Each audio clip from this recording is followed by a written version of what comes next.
and maybe if I were lucky I would find someone compatible enough to spend my life with. I didn't expect love. I had given up that hope years ago. Then I met Melissa, and everything I could have settled for went flying out the window. Poof, in an instant I met my future. I crave her. The feeling she gave me and the love I knew would come from her was all that mattered. We haven't had an easy time of it. There was the time when we almost lost Cohen that I thought I would once again end up with nothing. When I first met Melissa's nephew, Cohen, that boy had me wrapped around his little awesome finger. Melissa and her mom had raised him since his mom, her sister, had passed away. He was her boy. And now he's our boy. We both went through a tough time after Cohen's kidnapping. Not only was there a period when I didn't know if I would get him back, but in the mess of things, we also lost Melissa's mom. But my girl is strong. We overcame together. My girl, my wife, and our beautiful little boy. And now we have a bright future ahead of us. Nothing could top those two in my life. Not a damn thing. Until last weekend. I'll never forget the day she came home from visiting her sister and mother's graves. Normally that would be something all three of us would do together. Cohen likes to spend time talking to his angels, and I know it gives Melissa some peace to have a place where she feels they are. Somewhere tangible so she can still be with them.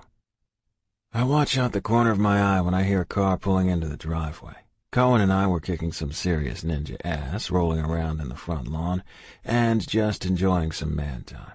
Melissa has been gone for a while now, so I know before even looking at her beautiful face that she's home.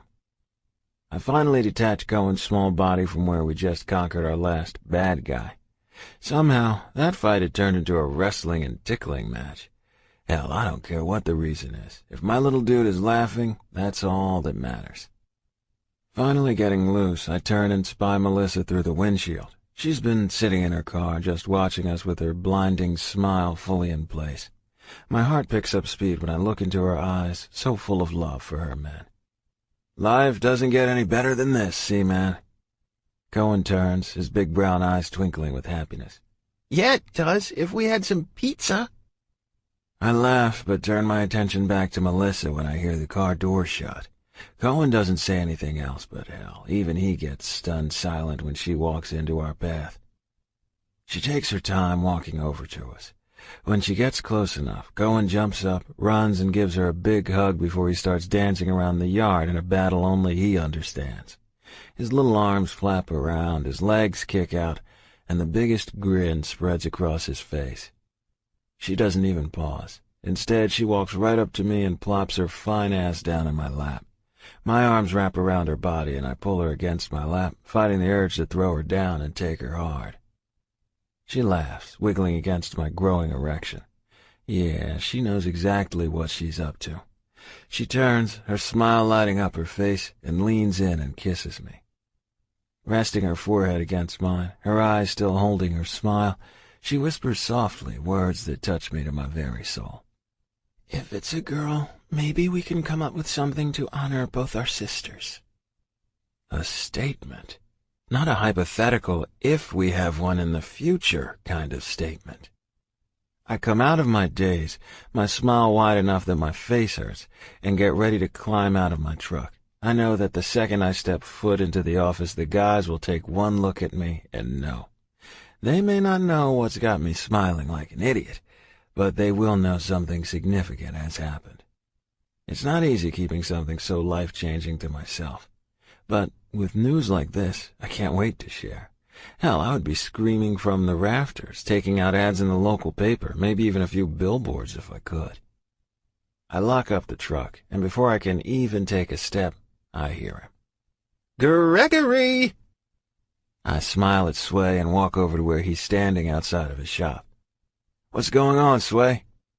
What's going on? He says. Oh, nothing much, you gorgeous man. Just sitting here minding my own business when I see you pull in, park, and just sit there with that delicious smile happening. That's what is happening, Gregory. Blinding me with all that yumminess all the way into my salon. He's standing there, hands on his hips, tapping one red leather-booted foot, his long blonde hair falling over his shoulder and the ever-present naughty gleam in his eyes. No shame at all in the fact that I'm pretty sure he just took all my clothes off as I walked across the parking lot. "Stop thinking about me naked, Sway," I guffaw. "I got some good news this weekend. You can't wipe this smile off if you tried." "Oh, Gregory, that sounds like an invitation to try." We both laugh, but truth be told, I doubt there is anything that can knock me off my high. "Well, are you going to tell Sway what has you all happy-licious?" Happy-licious? The hell? "Here's something else, Sway," I laugh, shaking my head. "Melissa told me this weekend that we're pregnant. Well, she's pregnant, but you know what I mean." Even saying it out loud brings a fresh round of pure fucking joy to flush through my system. My girl, pregnant. "Ooh, a baby!" Sway starts going on and on about Uncle Sway this, baby showers that, and that is when I take my cue to leave. Right when I open my mouth to tell him bye, I hear it. Clapping, coming from behind me. Turning, I find them. Axel, Beck, Coop, and Maddox are all clapping like demented seals with smiles front and center. Even Maddox has a grin on his normally stoic face. "Congratulations, brother. Didn't know it was possible with all those holes and rings you have through your dick," Beck spouts. "Would have thought, with as many as he's rocking, that those little swimmers wouldn't have a chance," laughs Axel. I start to chuckle until I hear a gasp of pleasure coming from behind me. "What? Gregory, what is this?" I turn to see Sway dramatically fanning his face, his eyes zoned in on my crotch. Isn't this just lovely? I was apparently wrong. There is something that could wipe the smile clear off my face. "Nothing, Sway," I say, trying my best for a stern voice while leveling the four morons with my hardest shut-the-fuck-up look. "Gregory Cage, do you have piercings?" He practically pants. "Shit. Thanks a lot, jackasses," I grind out. They all laugh. Even Maddox is laughing so hard that he has tears in his eyes. "How far of a stretch is it that you'll forget you heard that?" I ask Sway. "Oh, darling, I'll forget that juicy piece of yum the day that pigs learn to fly. And to think I thought you were the straight-laced one of the bunch. Who knew you were hiding all of that?" His eyes roam over my body before landing right on my crotch again. Jesus Christ.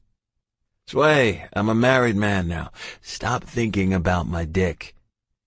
Really, as annoyed as I am with the idiot still laughing by the door to our office, Sway's face really is comical, a mix between shock and awe. "Plus, Maddox has one too. Lust over him. He's single." I laugh before pushing my way through the group. They're all laughing even harder now, except for Maddox. "Oh my gosh, congratulations, Greg!" Emmy screams when I walk through the front lobby. She politely ignores the fact that the whole state of Georgia may know about my piercings now. "I bet you, Melissa, and Cohen are thrilled." "Thanks, Em. We couldn't be happier." I give her a warm smile and hug. We chat for a few minutes before I continue down the hall. It doesn't take long before the four amigos are filing in. I should have seen it coming. No way they would leave it all at the door. Literally. "Well?" Coop asks.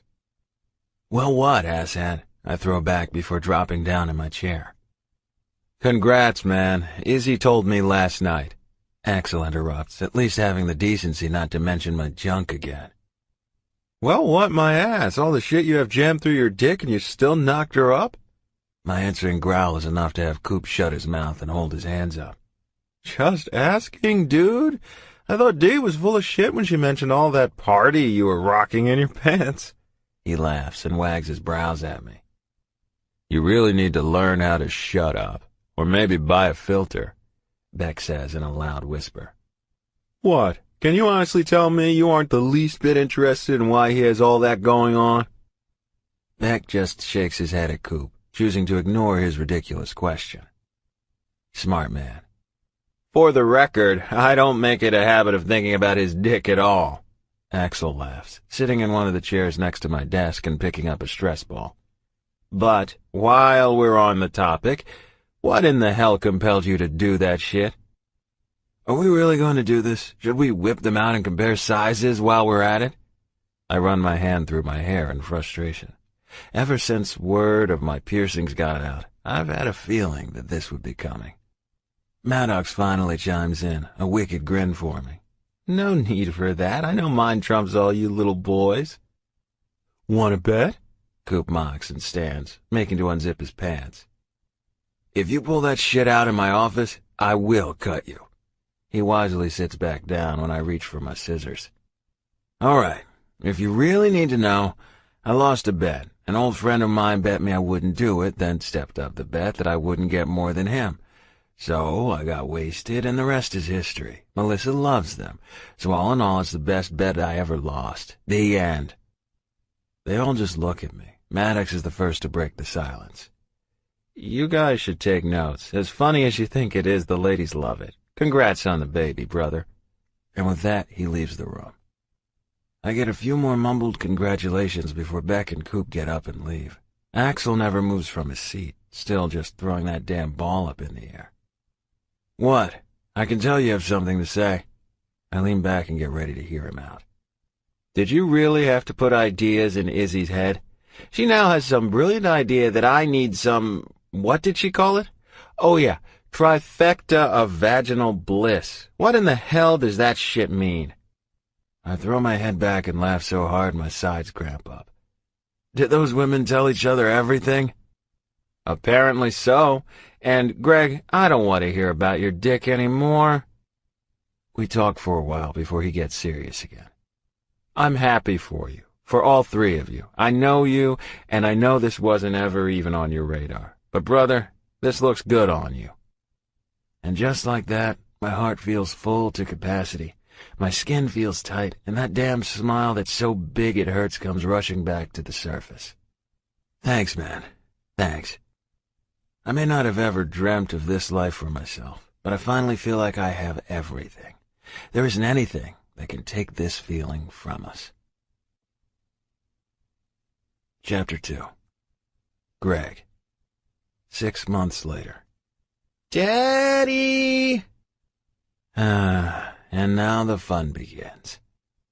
I left Cohen sitting on my bed, harmlessly watching some ridiculous cartoon so that I could jump in the shower. We're running late, but that's pretty typical when Melissa leaves us to our own devices. What does she expect? The bad guys won't kill themselves. Blanket forts can't be constructed in a split second, and Lego fortresses won't build themselves. My boy needs to have some one-on-one time with his dad, and with the twins fast approaching, we're squeezing in every second of man time that we can. I smile, drying off as quickly as possible before grabbing my boxer briefs. The last time I made the mistake of forgetting to grab some before I jumped in the shower, I swear Cohen spent an hour talking about wiener rings after that. Melissa thinks it's hilarious, but I keep envisioning my little dude going to school and announcing to his class that he wants to have earrings in his wiener because his daddy does. That shouldn't make pickup awkward. Daddy! Daddy! Daddy! When I step out of the bathroom, the first thing I see is Cohen jumping on the bed, his little arms flapping wildly and his ever-present cape flying behind him. With a smile, I hook his little body around the waist with my arm and toss him in the air. Pretty soon he's not going to be small enough for me to toss around, and just the thought of him growing up too quickly makes my chest tighten. What's up, little dude? His tiny hands cup my face, pulling me closer until our noses touch. Daddy, he whispers. I bring my hands up and frame his head, rubbing our noses slightly. Cohen, I whisper back. He giggles, his smile growing larger. Mommy has a funny belly now. Yes, little man, she sure does. But Mommy has your sisters in her funny belly, and pretty soon they're going to be here and she won't have that belly anymore. His brows crinkle for a second while he processes this. It doesn't take long before he asks the question I've known was coming. Daddy? Cohen? How is Mommy going to get my babies out of her funny belly? Shit, this isn't something Melissa covered. His face loses all traces of confusion, and his crooked little smile takes its place. You don't know. I'm going to ask Dilbert. Dilbert knows everything, Daddy. Damn Sway. There's no way in hell I'm going to let Sway, also referred to by his given name, Dilbert, by only Cohen, give my son sex ed. I can picture it now. Sway would have Cohen out of his cape and into a wig and heels in no time. Come here, son. I take a seat on the bed and hold my arms out, waiting for Cohen to crawl into my lap. His little knees almost take out my dick a few times, and I'm pretty sure I've lost my nuts. He finally settles, sitting on his shins with his knees pressed painfully into my thighs, and his tiny hands holding on to my shoulders. All right, little man. When Mommy has your sisters, the doctor is going to give her a shot so she doesn't feel anything. Then she's going to lie down, and the doctor will carefully take your sisters out. It's all big doctor secrets, and no one will tell Daddy. They even put up a special blue wall that makes it invisible. With every word I speak, his mocha-colored eyes grow larger and larger. His mouth is hanging open, and the look on his face is nothing short of amazed. Yeah, I know Cohen, and there isn't anything he loves more than a big mystery.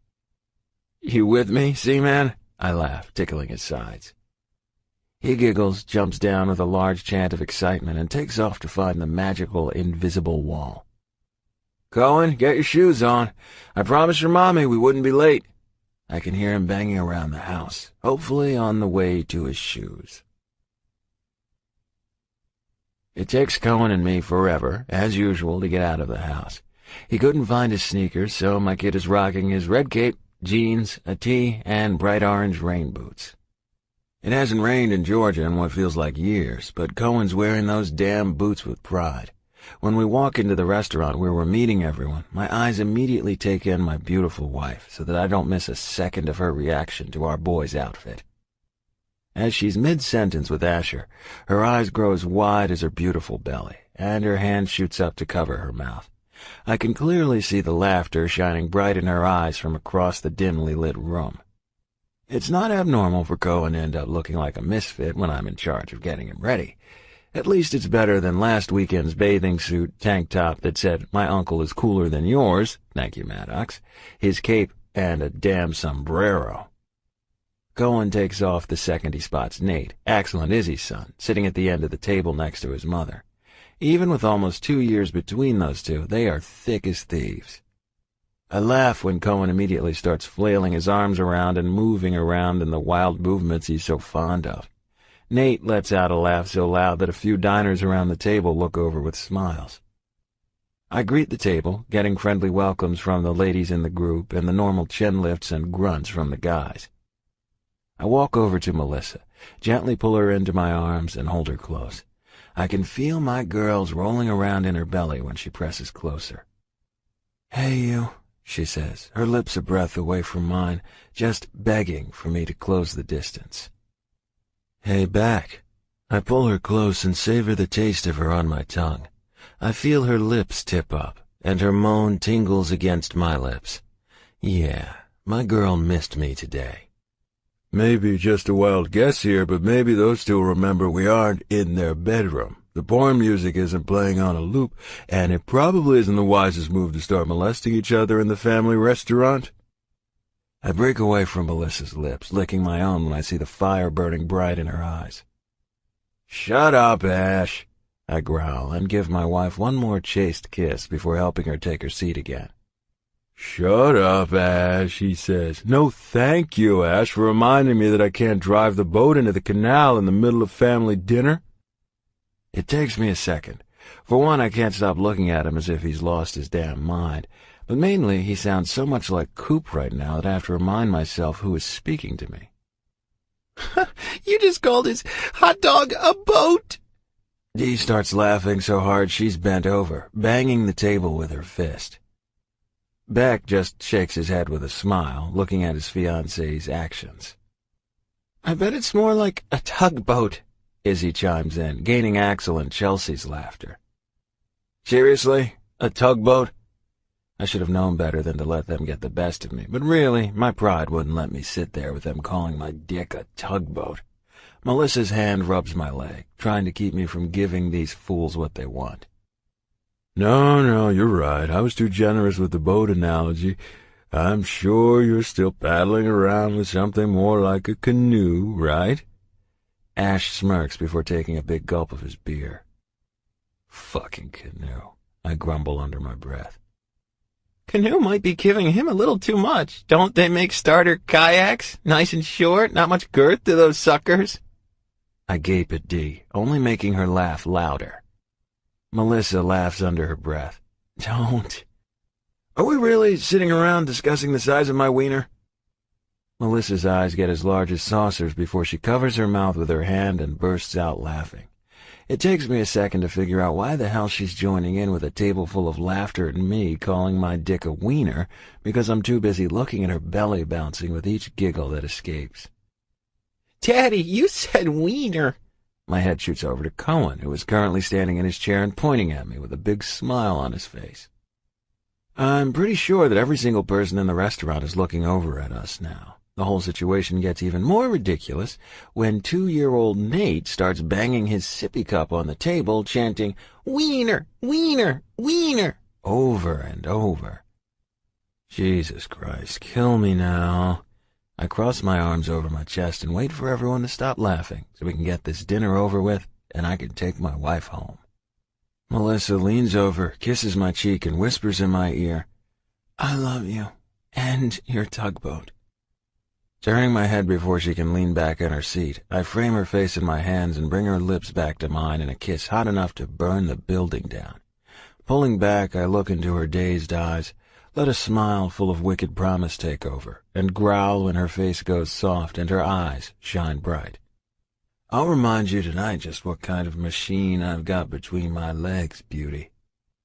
Her cheeks flame, she closes her eyes on a moan, and right before she turns back to the table, I hear her mutter, "Beast," under her breath. We've been lucky with her pregnancy so far. According to her doctor, we can continue our sex life just a little more carefully. Thank Christ. I'm not sure I could last seeing her like this and not be able to sink deep inside her body. The rest of the dinner passes by with more laughter, not at my expense, loud conversation, and a whole lot of love. These are the moments with my family and friends that I remember just how blessed I am.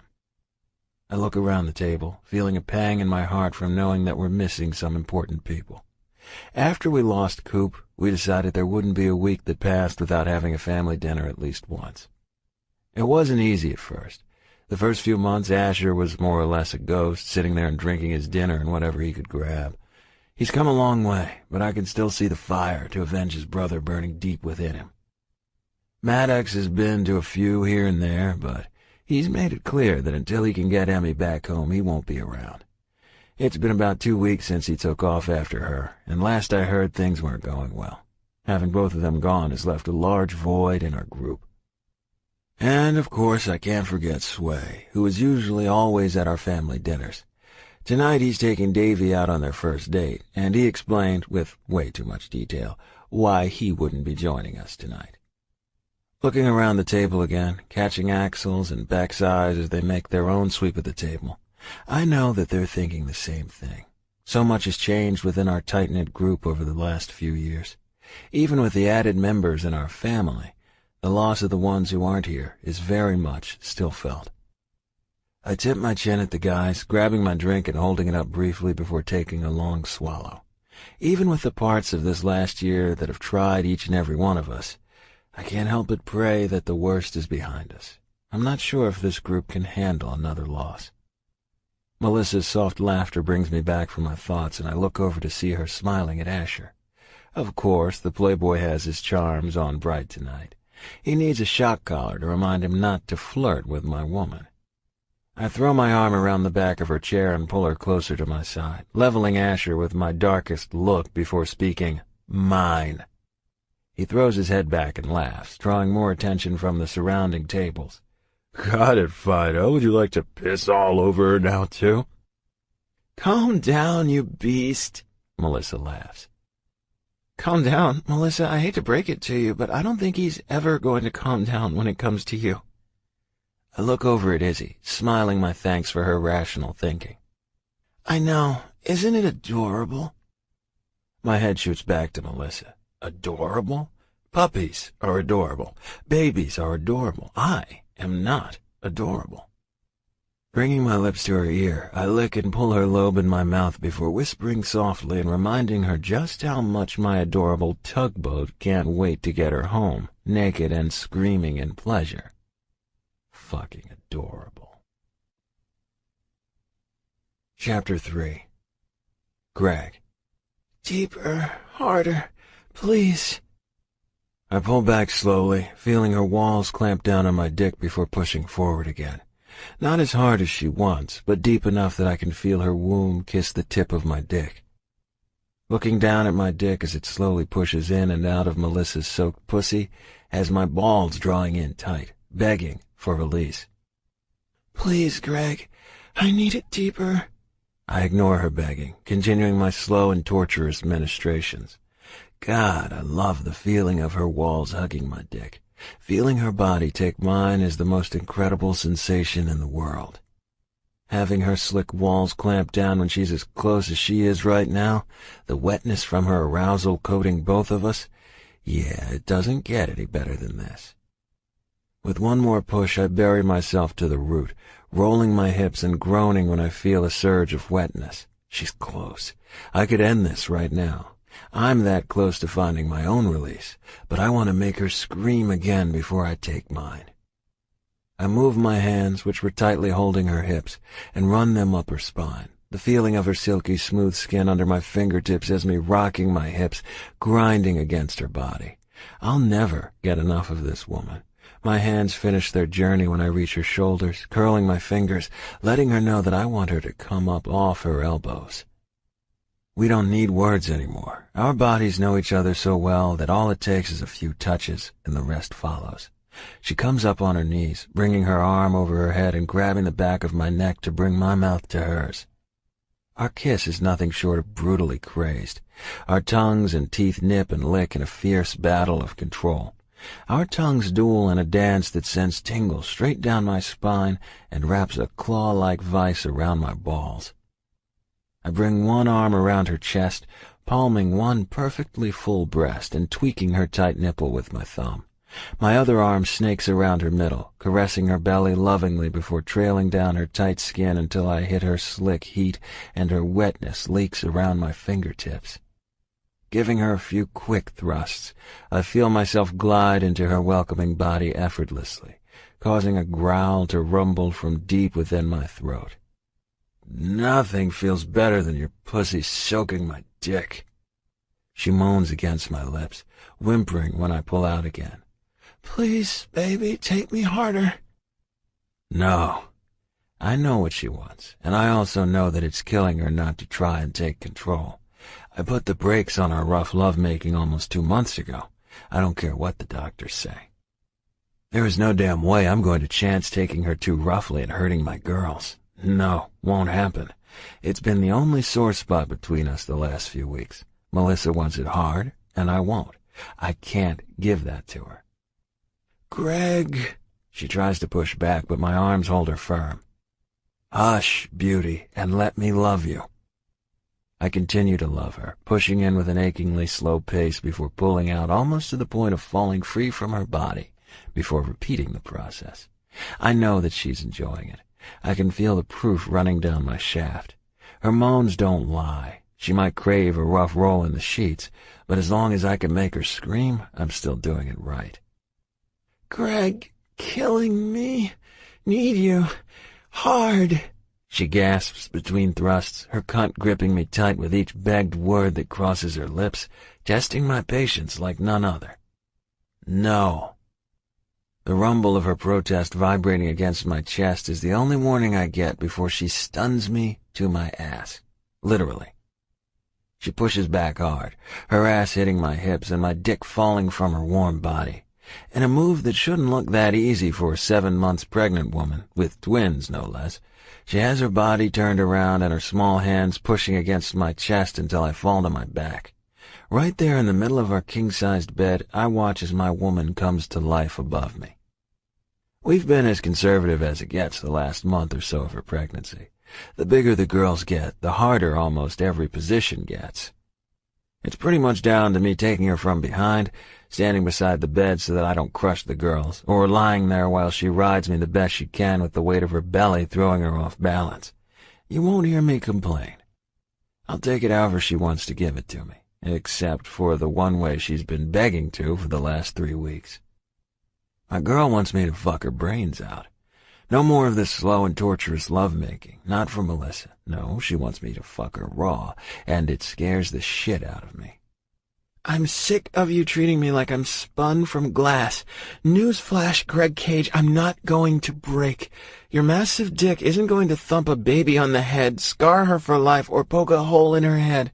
But what your dick is going to do is get the hell inside me and fuck me hard. I stare up at her as she climbs onto my body, her face flushed, tits full and swaying with her movements, and her gorgeous body ripe with pregnancy, as she moves over my throbbing dick and impales herself roughly.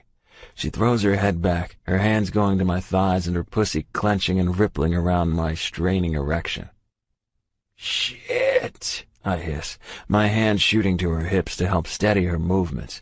She doesn't even notice me, her body using mine for everything she's been craving. I watch, fighting my body to not come instantly as she lets loose and takes what she wants. Her body rides me with ease. With each downward grind, she rolls her hips, and I feel her walls quiver. It doesn't take long before I can feel her cream leaking out and running down my balls, her movements becoming choppier. Her breathing speeds up and her rhythm falters. I quickly take over so that she doesn't overdo it. Holding her hips steady, I begin pumping my hips with the powerful thrusts she's been begging for. Her arms shoot forward, bracing her weight against my chest when she can no longer hold herself up without help. Her fingers curl, and her nails break the skin. Instantly, my balls start to pull tight at the blinding pleasure her pain causes. "Give it to me. Let me feel you suck my dick deep with your tight pussy. Come on, give it to me, beauty." She sucks in a shallow breath, her eyes locking with mine for a second before she throws her head back and screams her pleasure.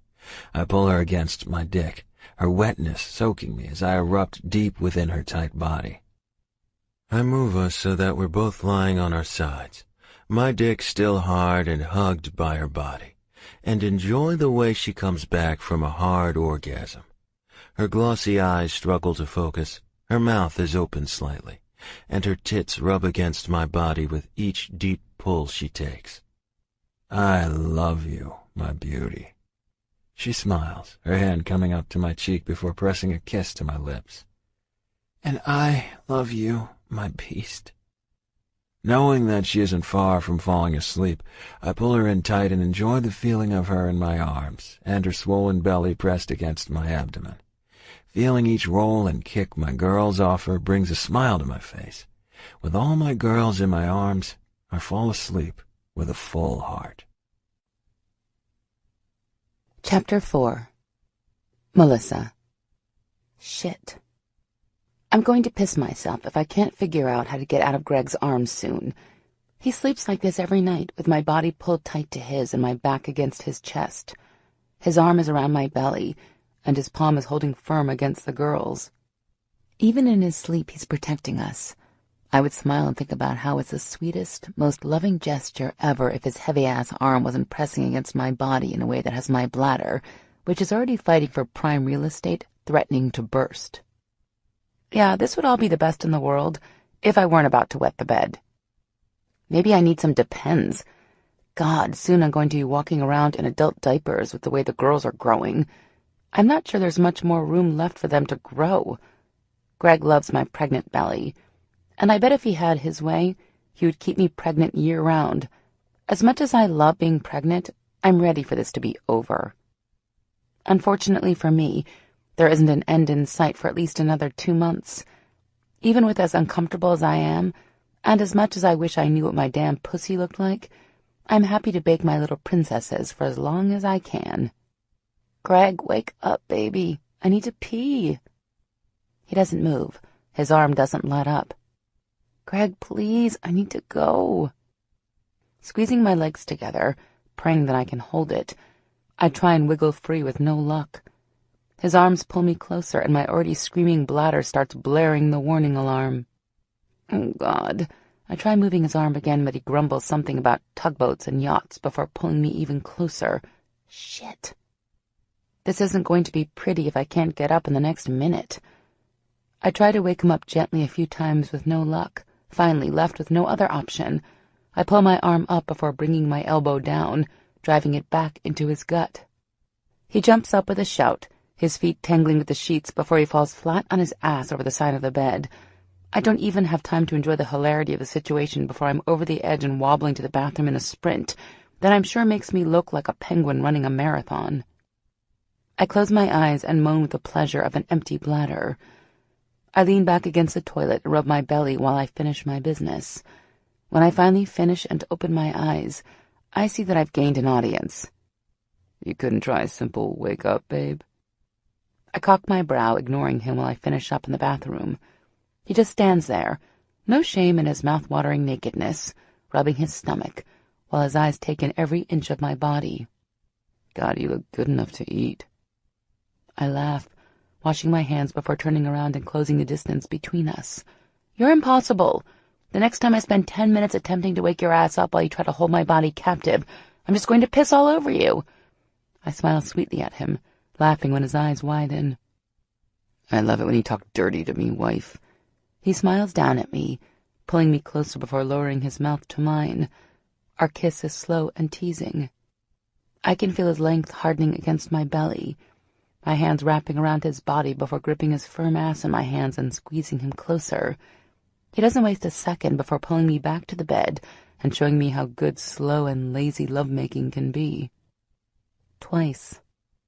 By the time we finally fall asleep, the sun is starting to peek through the blinds, and I thank my stars that Dee and Beck took Cohen home with them last night. I fall asleep with a smile on my face and my husband's arms wrapped tightly around his girls again, only to wake up 10 minutes later, fighting free of his hold before I wet the bed. Again. What's your plan for today? I ask Greg when he walks into the kitchen later that morning. His worn jeans are hugging his ass perfectly, and his arms stretching the limits of the University of Georgia football tee he's wearing. I'm half tempted to drag him back to bed. Figured I would run over to grab Cohen, but Beck just called and said they wanted to take him to the aquarium today and they would have him home before dinner. You're stuck with me, woman. He bends down and gives me a quick kiss before walking over to the coffee maker. Good. You have a full day putting the girls' cribs together, then. I beam up at him when he groans. We've been putting off the assembly of the girls' cribs for a few weeks now. Greg took one look at all the damn little pieces and put it aside for another day. And I don't suppose you plan on helping with this adventure? Nope, I have a full day at the spa. Remember, Sway gave it to me for a baby shower gift? All the girls, well, and Sway, are coming. I'll be gone all day, at least. Spa? He folds his thick arms across his chest, and my mouth waters from watching his shirt stretch tight against his arms. Yeah. I clear my throat, looking up into his knowing eyes. Manicures, pedicures, a pregnancy massage, the normal spa-type stuff. Massage? The edge to his voice clues me into just where his mind has drifted. You don't need to go all caveman on me, Greg. It's perfectly fine for pregnant women to get massages. No one's going to touch me like you're thinking. If you want a massage, then we can go back upstairs and I'll give you one. I love you, but I'm going. And I'm going to enjoy the hell out of Lars rubbing my stiff muscles. I shouldn't joke, but he really makes it too easy. Fucking Lars. He takes 2 powerful steps towards me before gently pulling me up from my chair. Fucking Lars better not touch any part of your body. Lars better go ahead and go to another state while you're inside that spa. No way in hell do I want Lars anywhere near your body. This is my body, Melissa. If anyone is going to rub your stiff muscles, it will be me. His deep voice grinds out the words, causing my panties to flood with my wetness and my pussy to clench. I shouldn't provoke him, but hell, this is so hot.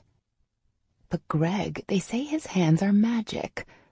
I bite the inside of my cheek to keep from laughing when his growl rumbles around me. His blue eyes darken to the navy color I love, the color that means my beast isn't far from the surface. I've got him right where I want him. My pregnancy hormones are making me almost ravenous with my sex drive. "I'll show you magic," I yelp when he clears the table with one swipe of his arm. He drops down to his knees and makes quick work of my jeans. Luckily, another plus of maternity clothes, those elastic waistbands. Before I even have time to take a breath, my bare ass is propped up on the edge of the table and my husband's mouth is feasting between my thighs. He doesn't waste a second. His lips suck and lick every inch of my pussy, but ignore the only spot I want his mouth to be. I don't even recognize the sounds coming from my mouth, while I'm holding my body up with one arm behind me, and the other's holding his head against me as I ride his mouth. The second he brings his fingers into the mix, finger-fucking me to one mind-blowing orgasm after the next, I'm screaming the walls down. I didn't even feel him stop, my body still coming down from the power of my release, but when I feel the cool steel of his Prince Albert against my opening, my eyes open and lazily drink him in. His jeans are pushed down to his knees, and his long, thick cock is ready to plunge into my body. His eyes are hooded, alight with desire. I bring my hand between us, wrapping my fist as far as I can around his velvet skin, and help him guide himself into my wet heat. There isn't anything sweet and slow about our coming together.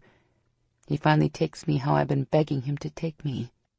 His balls smack against my ass, and his fingers dig into my hips when he drags me closer to the edge of the table.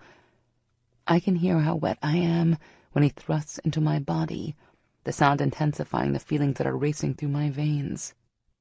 When he brings his thumb and presses against my clit, I shoot off in another orgasm so powerful that my hand slips out from behind me and I almost fall to the table.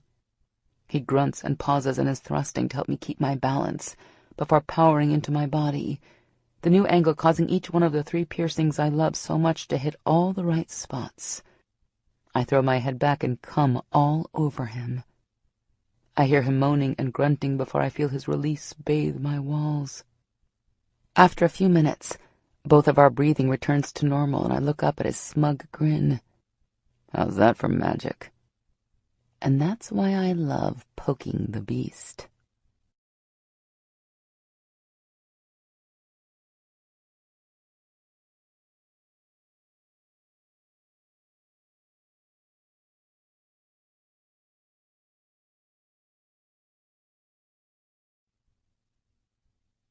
Chapter 5.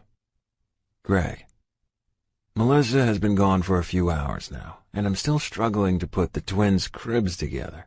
You would think that something as simple as a bed for a baby wouldn't be so complicated, but damn.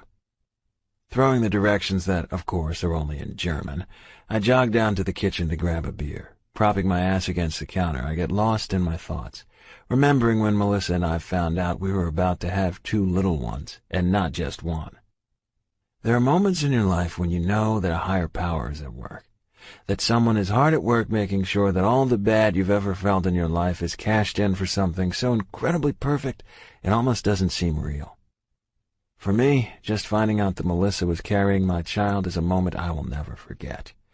We had become a family the day we officially adopted Cohen, and even though I loved that boy as if he were my own, there's something to be said about creating a life with the woman you love. Knowing that Cohen is just as excited as we are is just icing on the cake. Complete. This is what it must feel like to own the whole world. Greg, are you even listening to a thing I'm saying? Melissa laughs from the passenger seat. I look over and smile when I see her stomach. I would never tell her this, but I swear she grew again overnight. She started showing early and never really slowed down. At almost 4 months, I swear she looks further along. Her doctor explained that this was just because she is so small to begin with. Every day her body changes more, and it's sexy as hell to watch. Greg, she prompts. Sorry, just thinking. Well, if that goofy grin is anything to go by, it's nothing about our baby and more about your insatiable hormones. She laughs and rubs her belly some more. Reaching over, I place my hand right above hers and drum my fingers softly. Are you excited? I ask, rubbing her stomach a few times before taking her hand in mine and lacing our fingers together. When she told me that we could find out what we're having before her 20-week appointment, I jumped all over that. God, yes. I can't wait to find out if we're having a boy or a girl. Cohen told me this morning on the way to daycare that he thinks he's having a sister. This has been an ongoing discussion. Cohen and I both think it's a girl, but Melissa thinks it's a boy. I couldn't care less as long as our baby is healthy. You still going with the whole "there is no way I would be this big if it wasn't a boy" argument? Her line of reasoning even sounds ridiculous to me, but hey, I'm not going to argue with her. She looks over at me with a big smile. Seriously, look at you, Greg. You're huge. There is no way this is a girl. I bet you our son comes out with little baby muscles.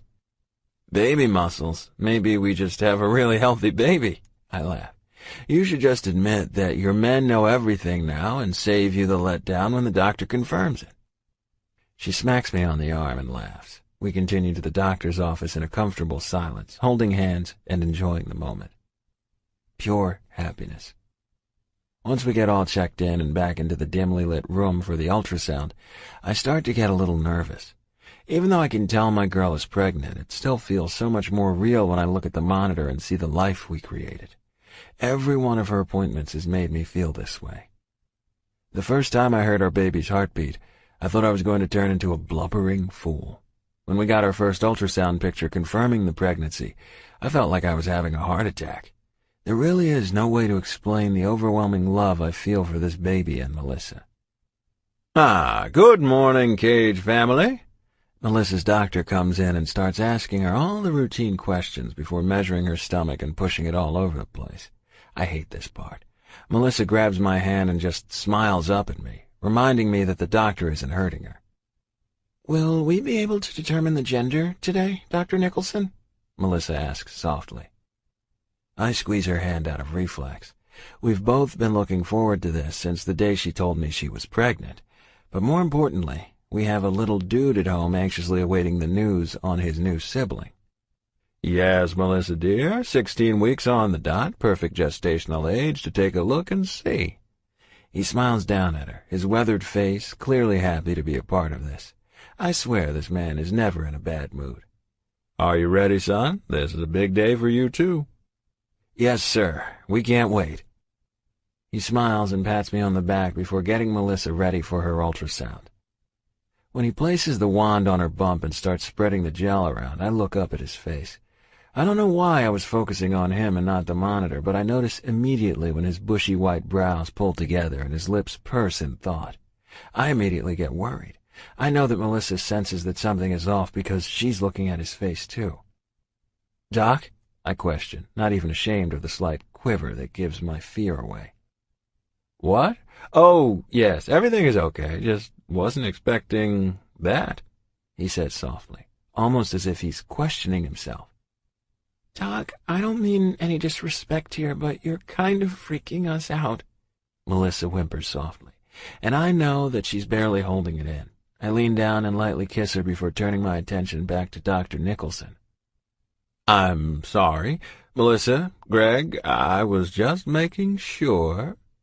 He trails off and turns the monitor towards us before placing the wand back on her stomach. All right, you see here, this is the first head. And you see here, this is the second. Quite tricky. You have a little hider. He laughs. Melissa hasn't said anything. She's just looking at the doctor in complete shock. What the hell? My baby has 2 heads? I practically scream. Why is everyone so calm? My baby is going to be born with 2 heads. My outburst seems to clear Melissa of her fog. Before I can get another word out, she reaches up and smacks the side of my head. Seriously, Greg? She laughs, joining the already laughing doctor. What the hell is so funny? Aren't they at all worried about my 2-headed baby? Oh, dear, I'm very sorry. I should have been more clear, Greg. This, he says, pointing at the monitor again, is baby A's head, and this one is baby B's. Congratulations, it appears as if you are having twins, and sneaky ones at that. Hiding this whole time. And, oh yes, very clear, do you two want to know the genders? He looks at Melissa first, who I assume nods her head. I'm still stuck back at my 2-headed baby. No, not two heads. Twins. Holy shit, we're having twins? I whisper, looking down at Melissa. She's smiling her beautiful, blinding smile at me. Tears slowly roll down her cheeks. Beauty, we're having twins! She laughs as I cover her mouth in a passionate kiss. After a few seconds, she pushes me back, reminding me where we are. When I look up at Dr. Nicholson, he's just smiling at the monitor. Please, we would like to know. I figured as much. Quite a shock, but a happy one. And now that they have decided to let us know their little secret, they aren't being shy at all. He pulls the wand away and turns to us with a smile. Congratulations again. Your twin daughters look perfectly healthy. He continues to talk to Melissa while I stare at the picture in my hand of my babies. Twins! I don't let her hand go once on the way to pick up Cohen. When we pull up at his daycare, I run in with a big smile on my face. Daddy! Before I even have the door to his classroom open completely, his small body is barreling towards me. Daddy, did you see it? Was I right? Is it a girl? Does it have a wiener? What is Mommy going to do if it has a wiener? She can't look at them. Did you see it? I laugh and pull him up into my arms. Well, hello to you too, Seaman. Hi, Daddy. Do I have a sister? Is she pretty like Mommy? Do you think she can fight ninjas? When I don't answer, his small hands grab my cheeks and pull my face towards his. Nose to nose, smile to smile. God, I love this kid. Was I right? He asks, with all the seriousness a 4-year-old can muster. Can't tell you yet. You know that wouldn't be fair to Mommy. She wants to see your handsome face when we tell you the news. I kiss his nose and continue out the door, waving to the teachers on the way. I know I'm right, Daddy, but I'll still be happy for Mommy, so she thinks she got a secret. He snickers a few times before waving at Melissa from across the parking lot. Cohen continues his questions during the whole 15-minute ride home. I think I've heard the word wiener more times than I knew possible to fit into one conversation. Melissa just continues to smile at him and holds off his questions. By the time we pull up at the house, he is bouncing in his seat. The second the car shuts off, he takes off running around the driveway. I help Melissa out, and we make our way inside, Cohen still asking a million questions behind us. Cohen, baby, calm down, Melissa laughs, pulling him closer. Can't! He screams with a big smile. I gotta know, was I right? Am I going to have a sister? I have to know so I can practice. I gotta protect my sister. I sit down next to Melissa and pull him into my lap. All right, buddy, you know how we got to use that special camera today to see inside Mommy's belly? Well, we found out something else today. The doctor said that there isn't just one, but 2 babies in there. And you were right.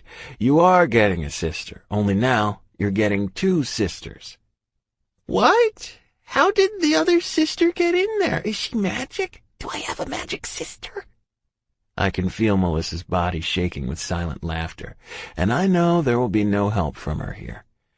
Well, the doctor said she was playing hide and seek.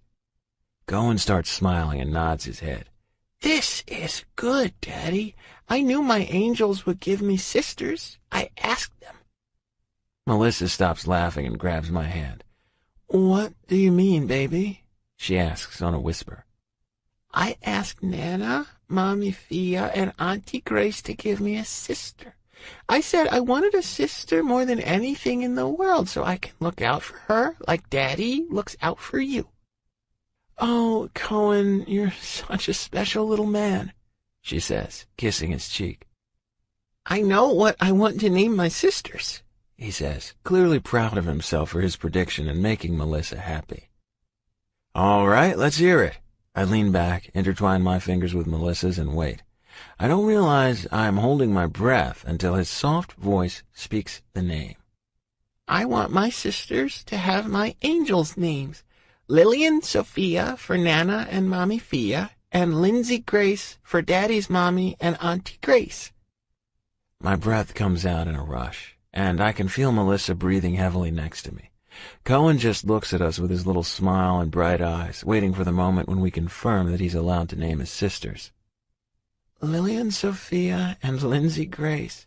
Cohen, I think those are perfect names for your sisters. You're already such a wonderful big brother, she whispers. He gives us a big hug before leaping off my lap and running through the house. We can hear him talking to his angels, telling them about his new sisters. I pull Melissa closer, resting my lips against her temple and my hand against her stomach. With all my girls in my arms and a full heart, I enjoy the moment of life coming full circle. It's times like this that I remember just how far I've come in the last few years. After losing my sister, I questioned my path in life. I questioned every single relationship I had. I wondered if having other people in my life was worth the pain if I was going to lose them. It wasn't until Melissa and Cohen came into my life that I realized living in fear is almost the same as slowly dying. From the day I met her, I knew I would fight every day to be the man worthy of her love. Hearing my cell ringing from another room, I shake off my daydreams and follow the sound. I let out a relieved breath when I see Axel's name across the screen. "What are you doing?" No sense wasting time. If I don't have these cribs together when Melissa gets home, there will be hell to pay. "Well, I was enjoying breakfast in bed, but when your ass wouldn't stop calling, Izzy made me stop. So, thanks for that, jackass." "Yeah, sorry about that. But welcome to my world. Just wait until Nate is a master at cock-blocking like Cohen. I swear, when that boy is home, he has some sort of sensor that goes off when I'm about to enjoy Melissa." "He's already started. Last night just sunk into Iz, and he's screaming about turtles. You have any idea what a 2-year-old screaming about turtles will do to your sex life? Iz started laughing so hard that my dick got the message loud and clear." He lets out a breath full of frustration, and the smile on my face grows. Yeah, sounds like a normal day in the Cage house. "As much fun as this little chat is, I need you to come over and help me get these damn cribs together. I hold one end up, but then the second I go to attach something, the damn thing falls on my head. If I want to enjoy my wife tonight, I have to get this shit done." "Yeah? Poor guy." He starts laughing. I'm sure he's picturing me in a mess of crib parts. I let a laugh out, remembering how the last bang on the head must have looked. "Laugh all you want. The directions are in German, Axe. Luckily I can read the damn things, but it's been a few years and my German is rusty at best. It's a shame Maddox isn't here. Damn fool would have this shit done by now." I bait, knowing Axel won't be able to resist the challenge of being better than Maddox. "The hell with that. I'm on my way. Be there in 10. I laugh, throwing the phone down when I hear him disconnect in my ear. Maybe if I'm lucky, he'll do all the hard work and I can sit back and enjoy a beer. Chapter 6. Melissa. Exhausted. That is the only way I can explain what I feel like being halfway through my 7th month of pregnancy. Don't get me wrong, I love almost everything about being pregnant. Even the stuff I don't love about carrying around an extra 50 pounds of baby still brings a smile to my face every time I feel one of my girls kick my kidney, squeeze my bladder, or stick a head in my ribs. Yeah, I love carrying around my girls. The best part? The part that keeps that smile on my face even when I feel as though my body is about to split in two, is knowing that these 2 little princesses are a product of the love I share with their daddy. There isn't a single day that goes by that I don't thank God that Greg was set in my path. I was living a life that was half empty, and now my glass is overflowing. I finally pull my car into the driveway and smile when I see that the lights are on, flooding the yard with their warmth. Daddy isn't going to be happy we've been gone all day, little ladies, I whisper to my belly, running my hand across my hard abdomen, and smile when I feel my girls give some solid kicks. It takes me longer than normal to pull my body out of the car. I was driving around Greg's truck until it became too hard to get in and out of the cab. I missed driving that monster around, but it was impossible to heave my weight into the driver's seat anymore. I hate this damn car. I feel like I sit so low to the ground that I'll be run over by every vehicle that comes near me. Luckily for me, or unluckily, considering I never pictured myself owning a minivan, Greg promised we would go car shopping soon. Well, it looks like my wife decided she still loves her men after all. I smirk when I hear my husband's deep voice coming from behind me, I don't turn. Instead, I spend a second relishing in the soothing tones that wash over my tired body, firing alive every single inch. Even with his teasing tone, my body recognizes its mate, causing my skin to pucker with tiny goosebumps. Turn around, beauty. I visibly shudder when his demand hits my ears. Slowly, I turn and take in all 6'3" of solid male perfection. His dark brown hair is all over the place, a sure sign that he's been playing with Cohen and running his fingers through his silky locks. I avoid his eyes and let mine travel slowly down his body. A tight black tee hugs every single inch of his chest, arms, and abs. I can literally see each and every muscle outlined through the thin cotton. Letting my eyes wander lower, I have to bite my lip when I can see his thick erection straining the front of his sweats, just begging for my touch. It isn't until I hear his groan that I look up to meet his blazing eyes. The beautiful blue eyes I love so much have darkened to the point that I know he's hanging on by a thread. My tongue slips past my lips, rolling against my bottom lip before pulling it between my teeth. His eyes flash with warning, and the energy in the garage hits new levels of desire. If our boy weren't sitting in the next room ready to cook his mom dinner, I would have you spread out on the top of that damn car. Fuck. Melissa, baby, you have no idea how much I wish I could sink into your body right now. He crosses the space that separates us, takes my purse from my hands, and lets it fall to the floor before pulling me close. My cock is begging, baby, weeping to be inside your tight, slick pussy. He lets out a tortured moan before shoving his head into the crook of my neck. God, Greg, you can't go all beast mode on me when you know there isn't anything we can do about it for hours. Hours, Greg. My hormones are going insane right now. Someone isn't being very patient. I can feel his lips tipping up against my neck before he presses small hot kisses against my skin. Does my woman want my dick, huh? Do you want me to take it slow, letting each one of my piercings rub against you, rub inside of that wet pussy until it hits that spot that always makes you fly through the roof? His lips keep kissing. Tiny, wet, closed-mouth kisses against my shoulder and neck. With each word he speaks, I feel as if my body were being set on fire. My clit is throbbing against my soaked panties. Or do you want me to take you hard, letting my balls slap against that perfect ass of yours? When his hands snake around my body and roughly squeeze my cheeks, I swear I come, right then and there, with just his words. I feel the waves of my orgasm crashing over me. His head shoots up and his eyes question, but the cocky smile on his face tells me that he knows exactly what his words caused. Or maybe we should just pour some tea and talk. Arrogant jerk.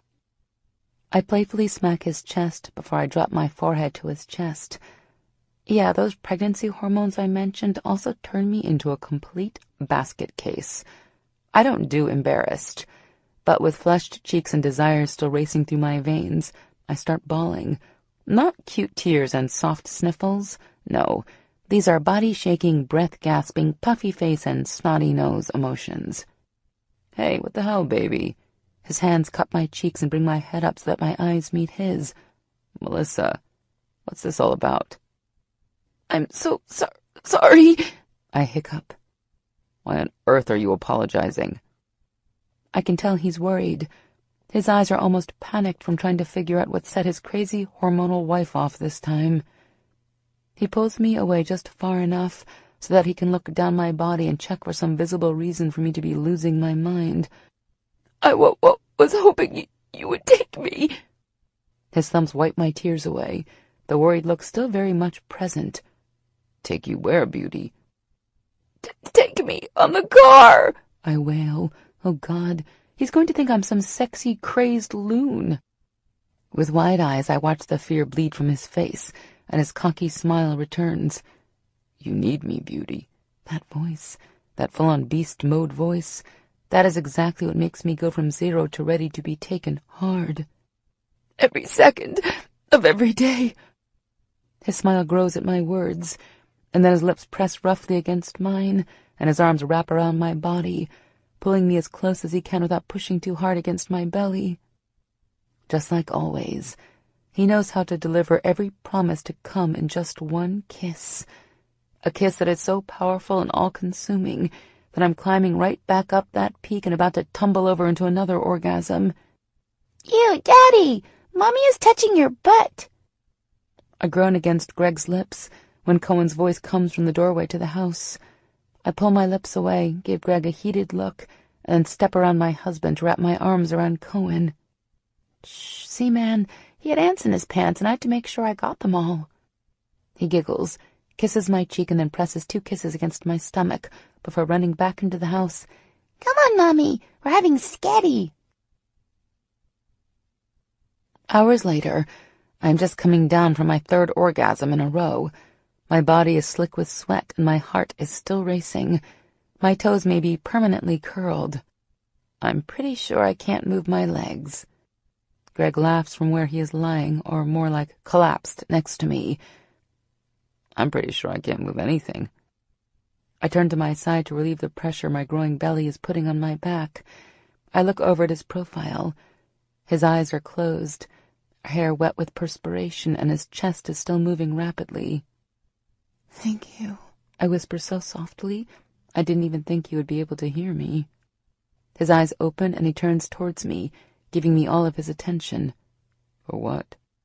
My cheeks heat briefly before I answer. For loving me. Hey, that is one thing you never need to thank me for. Beauty, do you even have a clue to how much I love you? He shifts, moving so that he can pull me against his side. I rest my head against his chest, while one of his hands wraps around my shoulders, holding me close, and his hand resting against my belly. Melissa, I tell you daily, many times, how much I love you. Knowing that you're my wife, that the perfect little boy asleep down the hall is my son because of you, and these little angels are a gift our love made, those are just some of the things you have given me that makes my life worth living.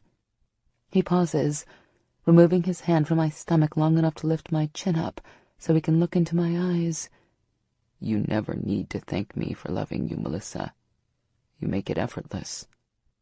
I close my eyes, letting the tears that had been pooling tip over and run down my cheeks. God, baby, don't cry. There isn't anything in our lives that warrants those tears. As far as I can tell, we're about one step from perfect. Once Lillian and Lindsay get here, there isn't much of anything that can make our world any better. That is, unless you want to give me more babies. I smile at his attempt at bringing the crazy hormones back down. Do you ever worry things have been going so well that I'm almost afraid to believe that it's finally time for us to have our happily ever after? He snorts, and I know that he's thinking about all the books I always have my nose stuck in. Don't you make fun of me, Greg Cage. His laughter quiets, and he looks down into my eyes. There isn't a damn thing in this world that can keep us from our happily ever after, he vows before kissing me sweetly. Sleep, beauty. Tomorrow's going to be crazy enough, so you need to rest while you can. I cuddle as close as I can get, letting the sound of his heartbeats lull me to sleep. Chapter 7. Greg. Of course, the one day I promised Melissa that I won't do anything work-related, I get a call from Axel about an issue at the office. A damn issue is the last thing I want to deal with today, especially knowing that it more than likely has to do with Mrs. Hutchins, our newest and most aggravating client. Mrs. Hutchins first came to us about a month ago, convinced that her older husband was sleeping with every female around. She calls constantly. She stops by the office daily. There isn't a damn thing we can say to convince the woman that her husband is very much faithful. She doesn't believe it. I'm starting to get the impression that she only comes around because she has her eyes on Asher. During the first meeting we took with her, she all but offered to pay Axel and me to sleep with her. Even if I weren't the happiest damn married man around, there isn't a check large enough that would convince me to sleep with her. She has something evil scratching the surface, and I want that as far away from me as possible. If only Asher could see things the same way. I know that he hasn't yet, but he's thinking about it. And I know that if he sinks into that woman, she will leave him with something he can never wash off. Shaking off the creepy as hell feeling Mrs. Hutchins always leaves me with, I jog up the stairs in search of my wife. I can hear her and Cohen's laughter coming out of our bedroom and head that way. Why do my angels have a party when they're still in your belly? They can't open any presents when they're in your belly. Do you think we'll get cake? I love cake. Will Dilbert be there? I smile, walk over to Melissa, and wrap my arms around to rest against her swollen belly as Cohen continues his random questioning. He finally stops talking and jumps off the bed. Without even a word, he takes off running out the bedroom door. Melissa and I both laugh at the tornado that is Uncaged. Damn, I love that kid. Sometimes I wonder if he just talks because he likes the sound of his voice. You know, almost every time he starts on his 20 questions, they end in him running off without even having one answer. I laugh because she isn't wrong. But Cohen is a boy full of energy, and if asking a million questions and fighting imaginary villains is what it takes, then hey, I can work with that. Melissa turns with her smile beaming.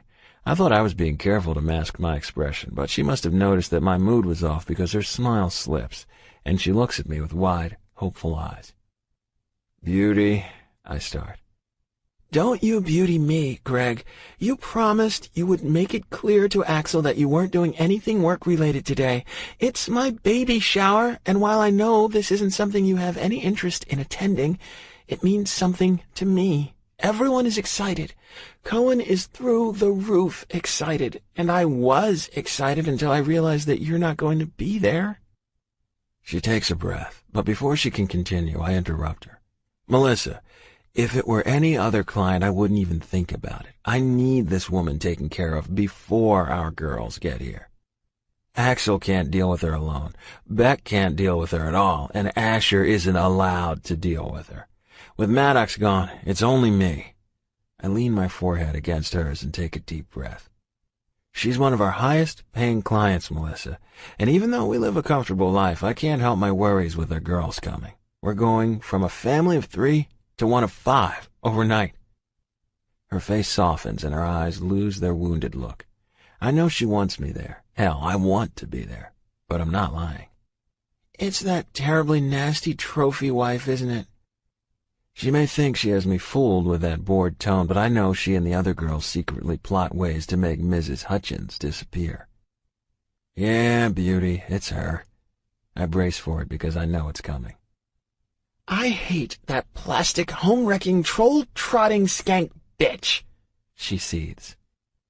She isn't unjust with her hatred either. Between her, Izzy, and Dee, each of them has witnessed her attempt at getting their men to stray. We joke about it because they know we would never even think about it. But when it comes down to it, we all want her out of our lives. I know, and you aren't alone.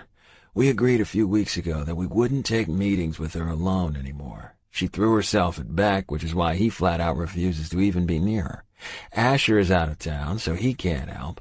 It's just me, and baby, as much as I hate it, I can't let Axel deal with her alone. She nods her head in understanding. I know, I get it, I really do, but that doesn't mean I like it.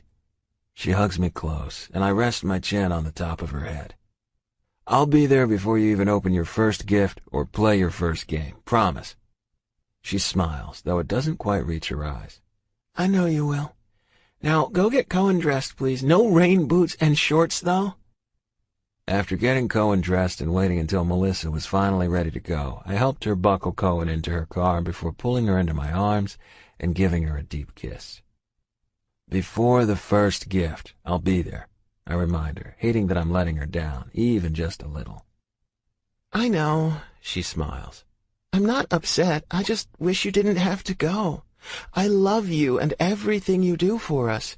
Missing a baby shower really isn't a big deal. I'm sorry I made you feel bad earlier, but my hormones are all over the place. She laughs, and the blush she seemed to adopt when she got pregnant spreads across her cheeks. I love you and your crazy hormones. She smiles and gives me another deep kiss. I love you too. Laughing, she folds herself awkwardly behind the wheel. I make a mental note to go straight to the dealership before the weekends and get her the minivan we've been talking about for a while now. But, Greg, isn't there something else you can do? I just know that Harry is sleeping with that woman. I saw the way she looked at him. There is no way that a woman who hasn't seen him naked would look at him like that. It's Mr. Cage, Mrs. Hutchins, and as Mr. Reed has gone over with you already, there is no evidence that points to any infidelity on your husband's behalf. We've been watching him closely since the day you walked into our office for the first time. There hasn't been a single grain of proof that we could even offer to you. I'm positive that this is a good report, correct? We've been playing this game for the last 30 minutes. I keep checking my watch, knowing that Melissa should be at the country club that the girls are using to host her shower by now. If I plan on keeping true to my promise, I need to get this woman out of our building as soon as possible. Oh, don't be silly, Greg. I told you to call me Allison. She purrs. Literally purrs. Axel rolls his eyes from his perch across the room. He's about to blow, and I'm not far behind him. Mrs. Hutchins, how about this? We will put the cameras back up inside your home as well as his office for another 2 weeks and then reevaluate at the end of that time? She instantly brightens when I confirm that we aren't cutting her loose. Shit. Axel's going to flip. Darling, that is just perfect. She makes a move to touch my arm, and I pull back roughly. Another 5 minutes of bullshit, and she finally agrees to a time for us to come and reinstall the equipment in her home. Another pain in the ass, but this time I wouldn't make the mistake of showing up alone. Swear to Christ, I'm ready to just say to hell with the ridiculous amount of money she's paying us and cut her loose. She's like a fucking parasite. I laugh at Axel and flip the lock on the front door. Give her another 2 weeks of babysitting her monk of a husband, and that's it. If I weren't in a rush to get to the baby shower the girls are throwing Melissa, I wouldn't have even given her that. Axel follows behind as I make my way down the hallway and into my office to grab my keys and the files I need to go over at home tomorrow for the upcoming week. You aren't telling me anything I don't know. Izzy almost took off my head when I told her I would be late for the shower. He laughs, palming his keys and following me out the door. That woman actually offered to service me before you showed up. It's a shame it isn't the husband who hired us. Wouldn't even take 5 minutes before we had a stack full of proof. Pain in the ass, that's all she is. But right now I couldn't care less. I chuckle, pausing my steps off the sidewalk when my phone starts ringing. My brow pulls tight when Axel's own cell starts ringing too. Popular, I guess. He snorts and we both pull our phones out. Izzy, he smiles. Looking down and seeing Dee's name across my screen has my stomach dropping. I can't shake the feeling that something isn't right as I stare at Dee's smiling face on my phone. I swipe my thumb across the screen to answer, but before I can speak, I notice Axel's look of pure terror as he stands a few feet in front of me with his phone pressed against his ear. That look alone is enough to have my body locking tight in stone-cold fear. Something is definitely very wrong. Cage, I answer almost robotically. Greg! Oh, God! Greg! She starts sobbing, and it takes every ounce of strength in my body to keep myself up and not crumpled into a mess on Sway's golden sidewalk. Dee, I gasp. There's a simple reason for her to be upset. I'm sure it's nothing. Hold on. Let me put back on. Her words wobble and her breath hitches a few times before I hear Beck take the phone. Listen to me, brother. I nod my head even though I know he can't see me. My whole body is about to shut down. I just look at Axel and beg him to make my fears unwarranted. His normally tan skin is pale, and his eyes are concerned and full of agony. No, oh God, no. Greg, I'm going to tell you something, and I want you to keep your shit together. No matter how hard this is going to be, Axel's ready to help you. Let him. Just say it, I plead. There was an accident, Greg. Melissa and Cohen. Jesus, Cohen was taken by ambulance to the hospital. From what little I was able to get from one of the first responders on the scene, he's not badly injured. I close my eyes. I know that my son is okay, but that relief is short-lived when I realize he's stopped talking and hasn't mentioned how my very pregnant wife is. John Beckett, you tell me right now that my wife, my fucking heart, is okay. Tell me right now that Melissa, Cohen, and my girls are okay. I don't even attempt to wipe the tears that are falling down my face. Axel clamps his arm down on my shoulder, offering his support. She had to be airlifted out, Greg. You need to let Axel get you to the hospital as soon as you can. It doesn't look good. I drop the phone, hearing it shatter against the sidewalk, and it isn't until I'm sitting in Axel's truck while he speeds down the interstate that I realize those terrifying wails I hear are coming from me. Chapter 8. Melissa. 2 hours earlier. I hate that Greg won't be with me for the shower. I know he said that he would try his best, but knowing why he got called in is making me crazier. Or I should say, who is behind the reason he was called in. Everyone knows how that terrible Mrs. Hutchins is. She has her sights on all the men at core security. I wouldn't even be shocked if she has tried to get some action from openly gay Davy. Greg's told me over and over how frustrating she is, and I know he'll be there longer than he wishes. I don't pretend to understand why they keep her on as a client, but I trust my husband, so I'll give him the support he needs, even if I wish he were by my side right now. I pull up to the intersection, adjusting my belt so that it doesn't keep digging into my belly, and take a deep breath. It doesn't do me any good to stress over a situation I can't control. I know it's my hormones making me insane. Seriously, I know that Greg doesn't have any interest in a baby shower. Hell, if I weren't the one with enough emotional crazy rushing through my veins right now, I would probably laugh at a husband being dragged to a shower for his pregnant wife. I know he doesn't care. He's just doing this because I want him there. Mommy, will I get presents too? I look away from the light a few cars ahead of me, still red, before looking up and focusing on Cohen's reflection in my rearview mirror. I smile from just looking at his messy brown hair a few weeks past due for a cut. Tousled just the way Greg's always is these days. His brown eyes, always bright with unshed energy, and that crooked smile never failed to melt my heart. I instantly want to start sobbing with the strength of my love for this little guy. Mommy, your face looks funny like it does when you cry. Are you going to cry? I don't have to get presents. I can wait till my birthday if you forgot them. Will Aunt Izzy have cake? I like leopards. Can we get my girls some leopards to match their sheets in their beds? His smile gets bigger and he shakes his head rapidly. I love you, you know that? I ask, smiling at him one more time before returning my eyes to the road when I see the light turn green. I know, I'm awesome. Yes, you sure are, I laugh, waiting for the car in front of me to go. I swear, traffic is a mess today. Apparently everyone and their mothers have somewhere they have to be. Can we buy a boat? I hope Aunt Izzy got a big cake. I'm going to eat it all up and get big like Maddox Locke. Cohen, you are so silly. Why don't you just call him Maddox? Cohen's been calling Maddox by his full name for so long now that it's almost slipped out from my own lips a few times. Everyone thinks it's the cutest thing ever, but honestly, it's just another weird little piece of Cohen logic that helps make him the coolest kid around. Because? Because why? Because Maddox Locke is cooler and it makes me smile. Maddox Locke is funny. He told me that one day I'm going to be a big boy and I need to watch how Daddy acts so that I can be the bestest man in the whole world, just like Daddy. He says it's the key to being a superhero. Maddox Locke keeps his secrets all locked up. He told me that. But sometimes he unlocks his secrets and tells me some, so he's my Maddox Locke. I have to take my eyes off the road and look at him. I've never noticed him and Maddox having conversations long enough for all that. Maddox is, for the most part, quiet and pensive. I've always known that he holds some deep pain, and while it's no secret with the girls that he's got a seriously secret soft side, this is the first I've heard of him and Cohen bonding like this. You know, he might be onto something there. I know.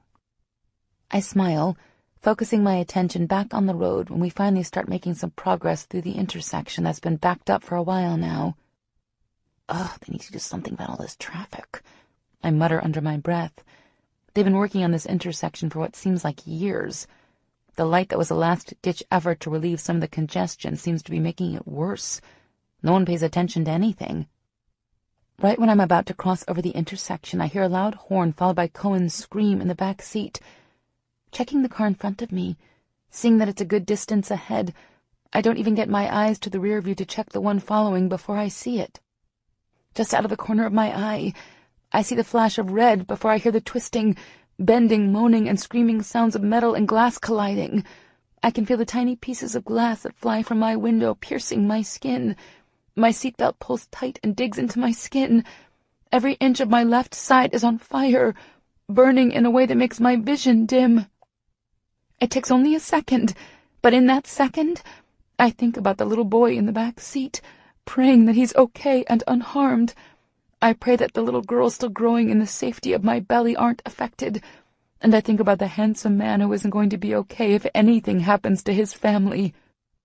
"Go in," I gasp when the car stops moving.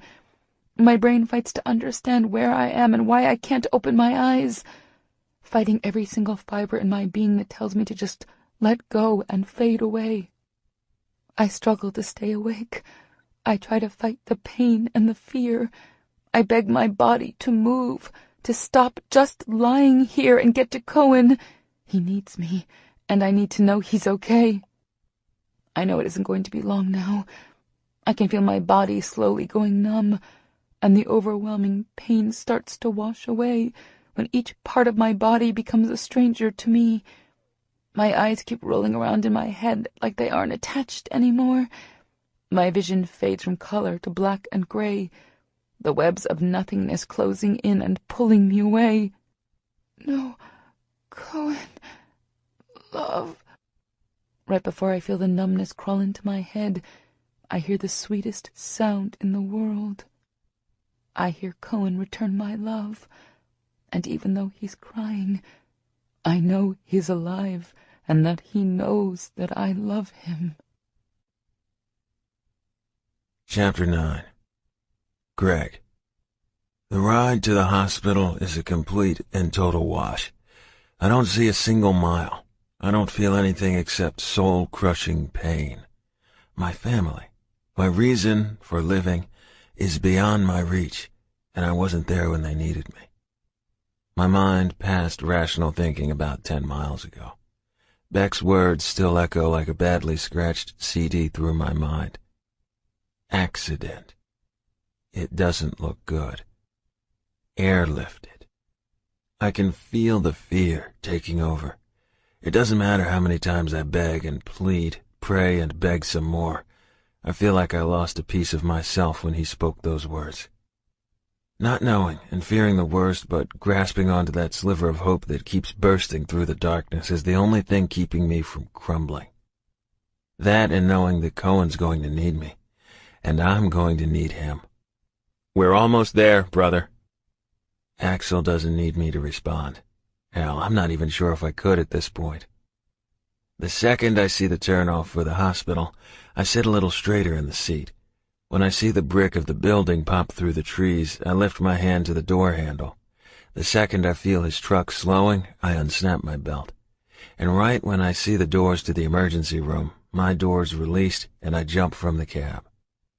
Luckily, Axel had already been slowing when I leaped from his moving truck, so there wasn't any resistance when I landed and took off at a dead sprint for the glass doors. I can hear Axel screaming and cursing behind me, but I don't even pause. My body is driving me since my mind refuses to think. The only thought I'm capable of at this point is finding my boy and then my wife. The little old lady sitting at the desk visibly shrinks back when I all but break down the wall to get into the hospital. Her eyes widen for a second before she catches herself and wipes her expression clear. "Can I help?" "Melissa and Cohen Cage, my family, please," I gasp, not even giving her the time to finish. I can feel the cool air on my wet cheeks, my tears once again flowing freely. She looks down, glancing back up at me quickly before returning her eyes to her computer. "Sir, I don't see—" I sag with relief when Axel speaks from my side. "Melissa Cage, ma'am. Brought in by helicopter approximately 15 minutes ago. Her son, also his son, Cohen Cage, should be arriving by ambulance either shortly after her or soon. Please, make the call and find out where he can find his family." Even with his hand grasping my shoulder again, I can't feel it. That solid strength that he's trying to pass through to me is completely lost to my panic. I look around, praying that I'll see Melissa and Cohen in one of the many chairs around the room, praying that this is some sick joke and my family is okay. Greg, let's go. Huh? I look over at Axel's concerned expression, realizing that I missed the rest of his conversation. Let's go. Cohen's already here being seen, and this nice nurse here, Lucy, is taking us to where he is. He points over to the nurse who's standing next to the desk, looking at me with the same expression of concern that Axel has on his face. He doesn't have to tell me twice. The second I hear that I'm about to hold my boy, I feel my heart start beating a little faster. Knowing that they wouldn't be taking me to him if he were badly injured is helping my fear recede some. I watch the young nurse's ponytail sway with each rapid step she takes. I keep wanting to run past her and scream Cohen's name until I find him, but each time my pace gets too heavy, Axel clears his throat and grabs my arm. I feel like punching him in his goddamn arm for making me walk at this ridiculous pace. We should be running, hell, sprinting through the halls. Right in here, Mr. Cage, Nurse Lucy states, opening the door to one of the emergency rooms. I take a step toward the curtain that's pulled closed. I can hear movement, but I haven't heard my boy. I still feel the adrenaline pumping rapidly through my body, demanding that I rush, but now that I'm faced with not knowing what's on the other side of this blue barrier, I'm paralyzed in fear. Go, now. I'll find someone who can give you some information on Melissa, and go back out to the waiting room to see if anyone else is here yet. Axel gives me a shove before walking back down the hallway we just came down. With a deep breath, I reach out and open the curtain. I couldn't have helped the sob that bubbles out audibly if I tried. Daddy! His voice wobbles, and his chin quivers. With one word, my body wakes up and I all but fall to his side. The nurse standing at his side jumps out of my way and allows me to fall to my knees next to the hospital bed that is all but swallowing his small body whole. Oh, God, Cohen. You can hold his right hand, sir. We're just about done with his left side. I pull my eyes from Cohen's for the first time since opening the curtain and notice another person in the room working on stitching up part of his forearm. I can't see much more because of the angle, but I can see the amount of blood surrounding him, and it feels like a knife has just shot through my heart. I don't even look up at the other nurse I almost ran over. I pick Cohen's hand up and press it to my lips, breathing in his scent. I couldn't help Mommy. His hand squeezes mine tight, his body shaking so hard that he's vibrating the bed. It's okay, baby, it's okay. Mommy's tough. She's going to be just fine. Looking into his eyes, which are normally so full of life, and seeing the pain, fear, and stark, cold terror, I know he doesn't believe a word out of my mouth. If I'm honest with myself, I know that I sound more like I'm begging than I am reassuring. Miss, is there any way I can get some information on his mother, my wife? She was in the accident as well. I look into Cohen's scared eyes, thankful that he's here and keeping me from tearing this hospital to the ground until I find Melissa. I'm sorry, but I don't have any information on the other person in the vehicle. Let me go see what I can find out. It feels like an eternity while I sit there with Cohen, watching them stitch up different parts of his left arm. From what I can see, the worst of his injuries seem to be the millions of little cuts on almost every open surface of skin on his left side. He seems tired, but otherwise just really banged up. I take the first real breath I've breathed since I got Beck's call earlier. Now I just need to know that Melissa and the girls are okay. It is literally killing me with each second that audibly ticks away from the clock in the corner. Without knowing, every single one of those seconds begins to feel like hope flying farther and farther away from my grasp. It isn't long after they finished cleaning all his cuts and stitching up the deeper ones that Cohen fell asleep. I know it's the crash from the adrenaline and the pain medication that they gave him, but I hate it. I want to be able to see his eyes and know that he's okay. I keep one hand around his and the other placed lightly on his stomach so that I can feel his breaths, causing it to rise and fall. And I wait. I almost jump out of my skin when the door finally opens again and a 40-something doctor enters. His expression doesn't give anything away as he walks farther into the room, stopping at the foot of Cohen's bed. I stare into his dark blue eyes, both praying for the best and fearing the worst. It isn't until I look down and notice OBGYN on his white jacket that I feel something akin to terror crawl down my spine. Mr. Cage? I nod, afraid to speak.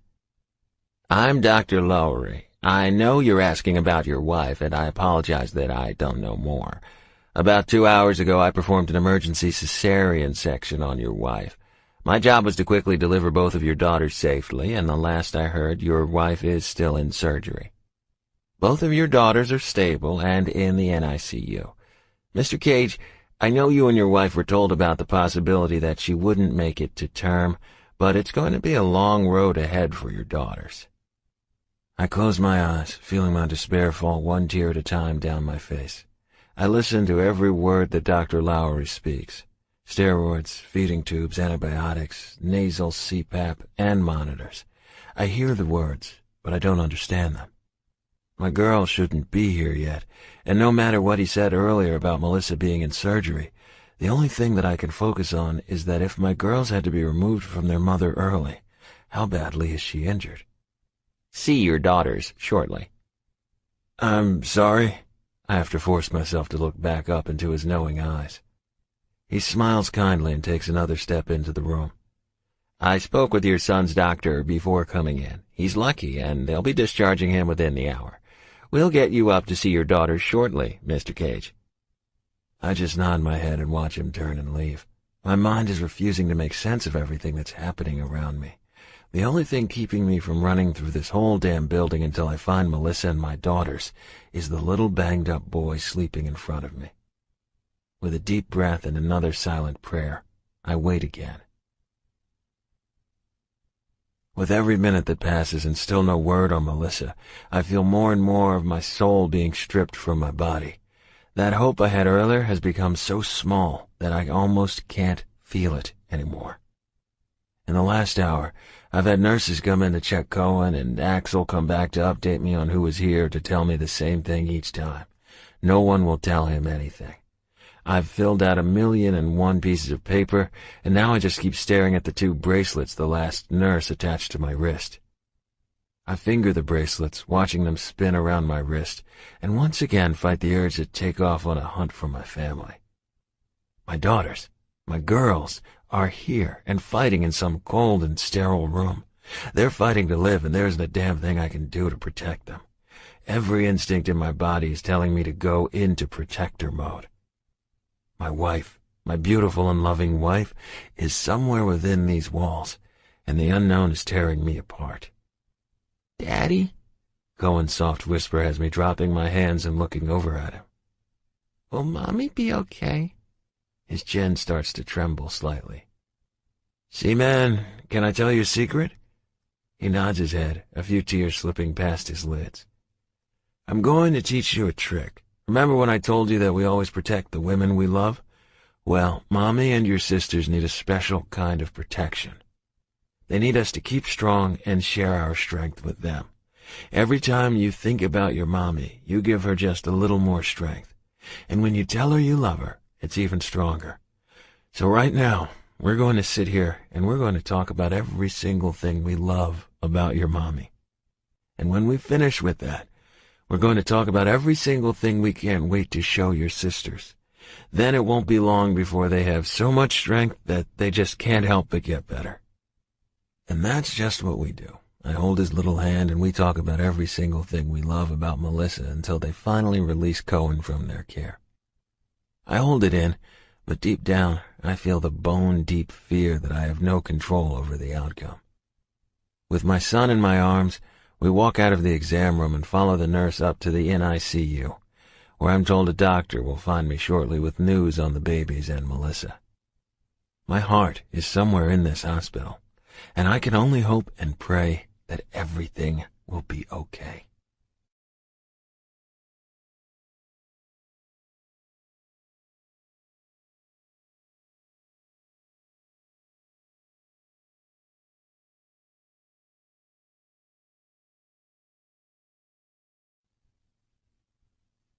Chapter 10. Greg. Mr. Cage. I jump when I hear my name being whispered. When I look around, it takes me a second to remember where I am, but when I do, it all comes crashing down at once. Melissa. The accident. My girls, born and fighting for their lives. Cohen, safe and scared.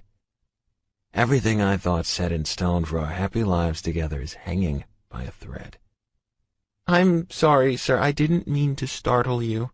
She smiles weakly, giving me a chance to get my bearings. It's okay. I didn't realize I had fallen asleep. I look around, noting that Axel and Izzy are still in the same spot across the room. Dee's moved and is now lying with her head in Beck's lap.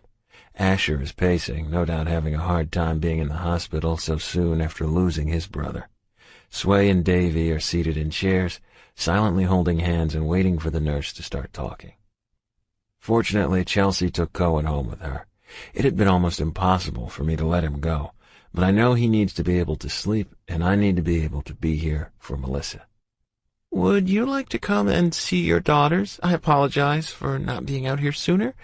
We've had a few other emergencies come in within the last hour that have kept me tied up.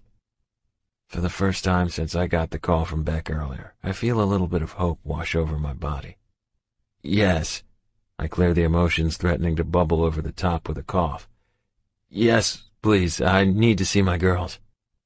She smiles and asks me to follow her. I take one more look around the room, meeting the eyes of my friends who have proven time and time again that we are just a big family. We love together, we fight together, and most importantly, we're there when one of us hits rock bottom with no hope of getting up again without support. When we finally stop walking, she asks me to put on a gown, a mask, and some stupid hat to cover my hair. I don't even question her. Knowing that my girls are just beyond the doorway has me rushing through all of her instructions. The second I finish scrubbing what feels like every inch of my skin, I turn to her and wait. I try and calm my breathing, but knowing that I'm seconds away from meeting my daughters is making that next to impossible. Don't be alarmed by all the wires. They really are more intimidating than anything. Right now, they're doing remarkably well for being born this early. I was just looking at their charts before I came to find you. The doctor will go over it in more detail, but those two little girls are some strong little fighters. I give her a weak smile, unable to express how much that means to me right now. Hearing that my girls have their mother's spirit helps that little seed of hope to grow a little larger. Right before we step into the room, I stop her, asking the one question I desperately need an answer to. My wife, please, I need to know how she is. Let's get you in here to see your girls, and I'll go chase down her doctor for you, okay? I nod, take a deep breath, and get ready to see my girls. There's nothing in this world that can prepare you for the helplessness you feel at seeing your tiny babies with tubes and wires connected all over their small bodies. Everything about them terrifies me. But seeing them in their plastic incubator, the machines telling me that they are very much alive, gives me a small sliver of peace. I would give anything to be able to hold my girls, but for now I'll settle with the small hole I'm allowed to stick my hand through to feel their skin against my own. I listen intently when the nurses explained everything they have attached to them and their care plan. Knowing that they have a long road ahead of them is made easier by knowing that there is a clear path to get to the finish line.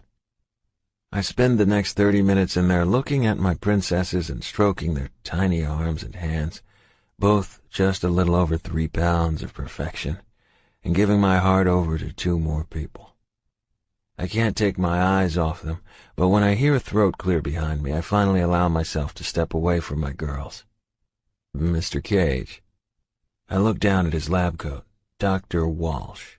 I turn to give my girls another look, bending forward and whispering softly to each of them through their incubator. Be strong, my little warriors. Daddy loves you. Once we step into the hall, Dr. Walsh turns to me and doesn't waste any time. If you could follow me, I'll take you to your wife's room, Mr. Cage. She's okay? He doesn't say anything for a long moment. He just looks at me with his expressionless eyes. I'm going to be honest with you, Mr. Cage. Your wife is lucky to be alive. She's suffered extensive head trauma and has 3 broken ribs, a broken arm, and a broken leg. There was some internal bleeding that we were able to get under control rather quickly. Her head injury is the most important thing we're monitoring right now. We need to make sure we prevent the possibility of a secondary injury that could arise from here on. Your wife was unconscious when she arrived, and at the moment we have her placed in a medically induced coma. We've discovered significant swelling of her brain as well as slight bleeding. So, like I said, that is our main concern right now. Our neurosurgery team will be monitoring the pressure in her brain with a bolt that was already placed, and that will help guide the therapy as needed. We've started her on a medication called Keppra to prevent any seizures. I can only tell you that she's in good hands, Mr. Cage. We will be able to tell you more in the coming days, as the next 24 hours are the most critical. My mouth opens, but no words come out. Trying to process all the medical vomit he just spewed all over me is taking too much energy. I grasp onto the only thing I can, knowing she's alive and that the rest will fall in place. I keep picturing her beautiful face telling me that she loved me earlier today. Or was it yesterday? Silently, I nod my head and wait for the doctor to take me to my wife. With every step, I beg God to let me take her place. Chapter 11. Greg. I thought I knew what it was like to live a nightmare. When I lost Grace, I felt a pain that I hoped never returned.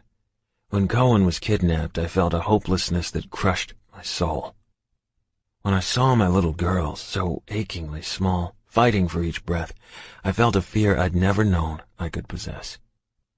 When I walk into Melissa's hospital room and see her hooked to machines, bruised and battered, I feel a little piece of myself die. I'm living a nightmare that I can only pray I wake up from.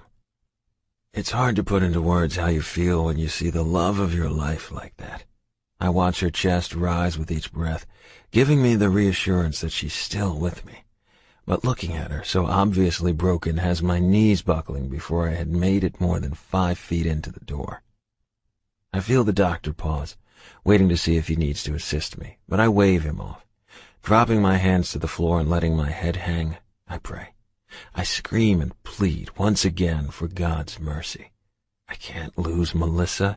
There's no other alternative for me. She's mine, and I won't let anyone take her. I pull in a deep breath, holding it while I get my courage back together before picking myself off the floor and walking over to the side of her bed. And that's where I stay, holding her hand and caressing her soft skin while I listen to the doctor go on and on about her injuries. I try to understand what he's telling me, but with each word that passes his lips, I realize just how very real this is. His heavy hand settles on my shoulder, but I can't look away from her beautiful face. I'm trying to see past the swelling and bruises to glimpse the woman I kissed goodbye hours before. Time will tell, Mr. Cage. For now, we will monitor your wife closely for changes. I look up when I hear him leaving, the door closing softly behind him, and I sit there in the dim light of Melissa's hospital room and start singing. At first, it's anything I can think of that she might like, but after a few songs, I just start humming the familiar melody to Adele's Make You Feel My Love over and over. The words start to flow without thought while my thumb rubs in small circles against her wrist, my tears rolling down my face unchecked. God, what the hell do I do now? Chapter 12. Cohen. I don't like this place. It smells funny and everyone looks sad. I just want my mommy and daddy. Aunt Izzy told me this morning that it's okay to be scared and that she was there if I needed a hug. I don't need a hug. I'm a big boy. I've been sitting here for a really long time, long enough to watch 3 shows on Uncle Axel's phone. I hope Daddy comes to get me soon. The doctors and nurses always run around here like they forgot to turn the oven off. Mommy always does that a lot. Uncle Axel and Aunt Izzy are here watching me, but Nate stayed home with Dilbert and Davy. Aunt Izzy said that Nate is too little to be here. Uncle Beck and Aunt Dee went to go get me some breakfast, but I didn't want to go with them because I'm waiting on my daddy to come and get me. I'm going to see my mommy soon. I heard Aunt Izzy on the phone this morning when Daddy called. She didn't think I could hear her, but she was being loud like Aunt Dee gets when she talks about her silly shoes. She told Daddy that I'm being such a good little boy and that she would take me to him if he really wanted her to.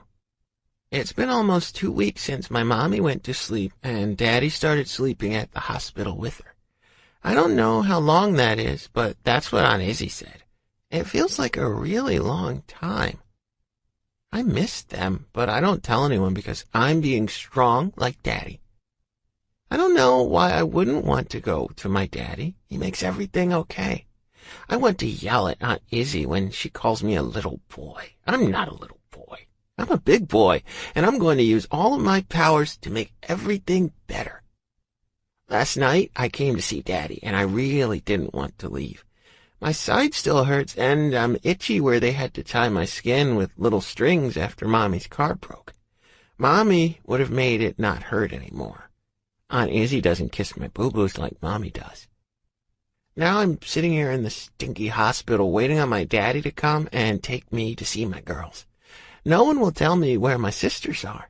Aunt Izzy says that they have to sleep in a special clear box like Snow White did so that the germs don't hurt them while they get healthy. I don't like my girls sleeping in a box. They need to get better so I can teach them everything I know. I'm going to teach them how to fight the bad guys, find the best rocks where Mommy keeps her chocolate, how to paint and color, all the things that make Mommy and Daddy smile, and all the things that make Mommy and Daddy really laugh. Yup, they need to get better so I can teach them everything I know. I kick my legs some more, letting them swing really fast, and think about how I could make my girls box better. Hey, Seaman. I jump when I hear the deep voice, but I smile when I see who it is. You scared me, Maddox Locke. Daddy said that he's been chasing Aunt Emmy, and he's going to bring her back to us, so I don't know why he's here. I don't like the way he keeps looking at me either. Everyone keeps looking at me like they don't know what to do with me. Brought you something, Cohen. I look up and see some red stuff in Maddox Locke's hand. I can't wait to get a present. This place doesn't have anything fun to do. When he unfolds it, I see a cape, just like the one the ambulance man cut off of me the other day. I want to smile. I haven't smiled since Mommy fell asleep when that truck hit her car. I don't want to smile, but now I can. I have my power back, and I can help my mommy and my girls. Thank you, Maddox Locke. You're welcome, Cohen Cage. He sits down next to me and helps tie my cape around my neck. It feels good to have my magic back. When I didn't have my cape and my mommy wasn't there, I got really scared. I didn't tell Daddy, but I didn't like being scared. You know what's going on? I shake my head at him. I know Daddy is at the hospital because Mommy is sleeping and my sisters are out of her belly. That's right, see. And right now your daddy needs to be there for them because they need him real bad. I know you're really strong, so they're going to need you too. But little dudes can't sleep at hospitals, so I'm going to stay with you for a little while, if that's okay. Do I still get to see Daddy and our girls? Maddox Locke smiles, and I smile back, but I don't know why we're smiling. Yeah, buddy, your daddy will be out here after he finishes talking to the morning doctor, and then we can see about seeing your girls. Okay, thank you, Maddox Locke. I'm happy you're home. I feel better now. I pull the sides of my cape over my shoulders and close my eyes when I feel it tighten across my back. Taking a deep breath, I open my eyes and wait for Daddy so we can take care of our girls. We don't get to see my girls right away. Daddy comes out and hugs me for a really long time. I see him every day, and every day he hugs me like this. Sometimes he squeezes me so hard it hurts just a little, but I like it. Daddy's hugs always make my sad stop. Daddy, do I get to see my girls today? He smiles big, but he still looks sleepy. If Mommy wasn't sleeping, she would make him take a nap so he didn't turn into a grump. Yeah, Seaman, I bet we can make that happen today. I'm going to go up and see them in a little while, so I'll ask the doctor if we can work something out. Do you think it would be okay for Maddox to sit with you while you visit with Mommy today? Just while I run up to see your sisters? Okay, Daddy, I'll take good care of Mommy while you go see Lila and Lynn. I really want to see my sisters, but I want to spend some time with Mommy. Lila and Lynn, huh? He smiles, and for the first time in a lot of days, his smile doesn't look sad. Yup. He hugs me again and then picks me up to take me to see my Mommy. Maddox Locke got really bored while I talked to Mommy, so I let him play Flappy Birds on my iPod. I laughed really hard when he got so mad that he threw my iPod, especially when he called Aunt Dee and asked her to stop at the store to buy me a new one. Sorry I broke your toy, Cohen, but Dee's going to bring you a new one in just a little while.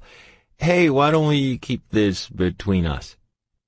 Maddox Locke, you're lucky my Mommy didn't see you throw a fit, or you would be in timeout for a really long time. I laugh when his face turns red like Mommy's does when Daddy says stuff in her ear. Right, wouldn't want to be in timeout, little dude. I'm going to step into the bathroom. Remember not to touch any of the cords, okay? I wait until he steps into the bathroom before I look back at Mommy. She looks so pretty when she sleeps, even if she still has some bumps and cuts. She's still the most beautiful Mommy in the whole world. I love you, Mommy. You're going to wake up and be so proud of Daddy and me. I've been eating all my vegetables and cleaning up my messes. I stay with Aunt Chelsea some, just when Aunt Izzy has to work and stuff. I don't know why, because Aunt Izzy just plays on her computer.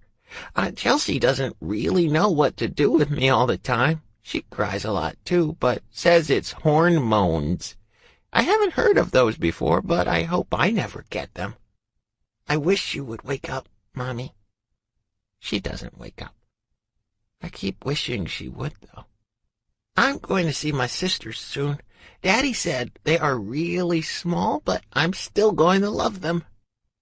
I take a deep breath, scoot really close to Mommy without touching her cords, and start whispering the words I know will make her happy. What are you singing, Cohen? I heard Maddox Locke come back in from the bathroom when I was in the middle of my song, but I couldn't stop. Mommy needs to hear all the words to get better. Singing Daddy's song, he sings it to her every single day.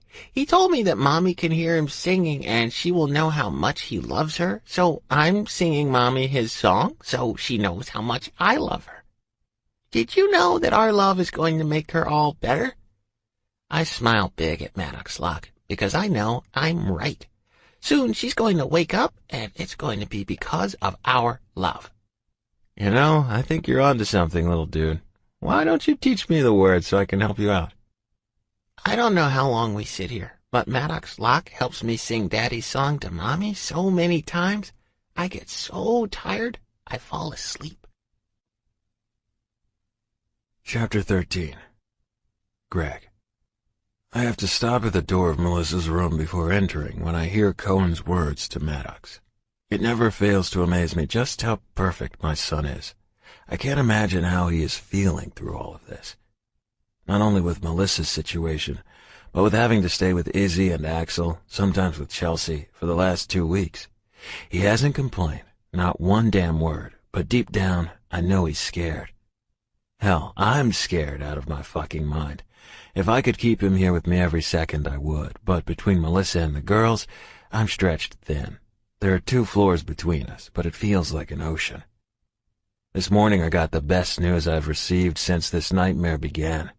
The swelling on Melissa's brain is completely gone. The doctors keep telling me that we're in the home stretch. All her scans look great, her vitals are getting stronger and stronger daily, and her other injuries are healing well. Now we're just waiting for her to wake up. I miss her more than I ever thought was possible. I've only left her side to go see the girls. It's like having my chest split open each and every time I have to leave Melissa to go to the girls, and it's just as bad when I leave the girls to come back to Melissa. She wouldn't want them up there alone. And as much as I want to stand by her bedside and guard her sleeping body, I know where I'm needed the most right now. My girls need me, but I know they need their mother more. Lillian is such a champ.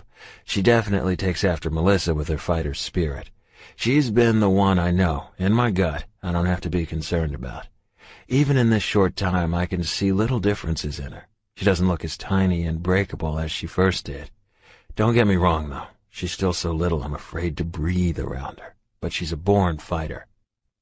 Lindsay, on the other hand, worries me. I can feel her pain, her struggles, and I crave the ability to take them from her, to heal her. Like her sister, her lungs aren't developed. A few days after she was born, she had to be placed on a CPAP machine because one of her little lungs collapsed. I didn't sleep one wink that night.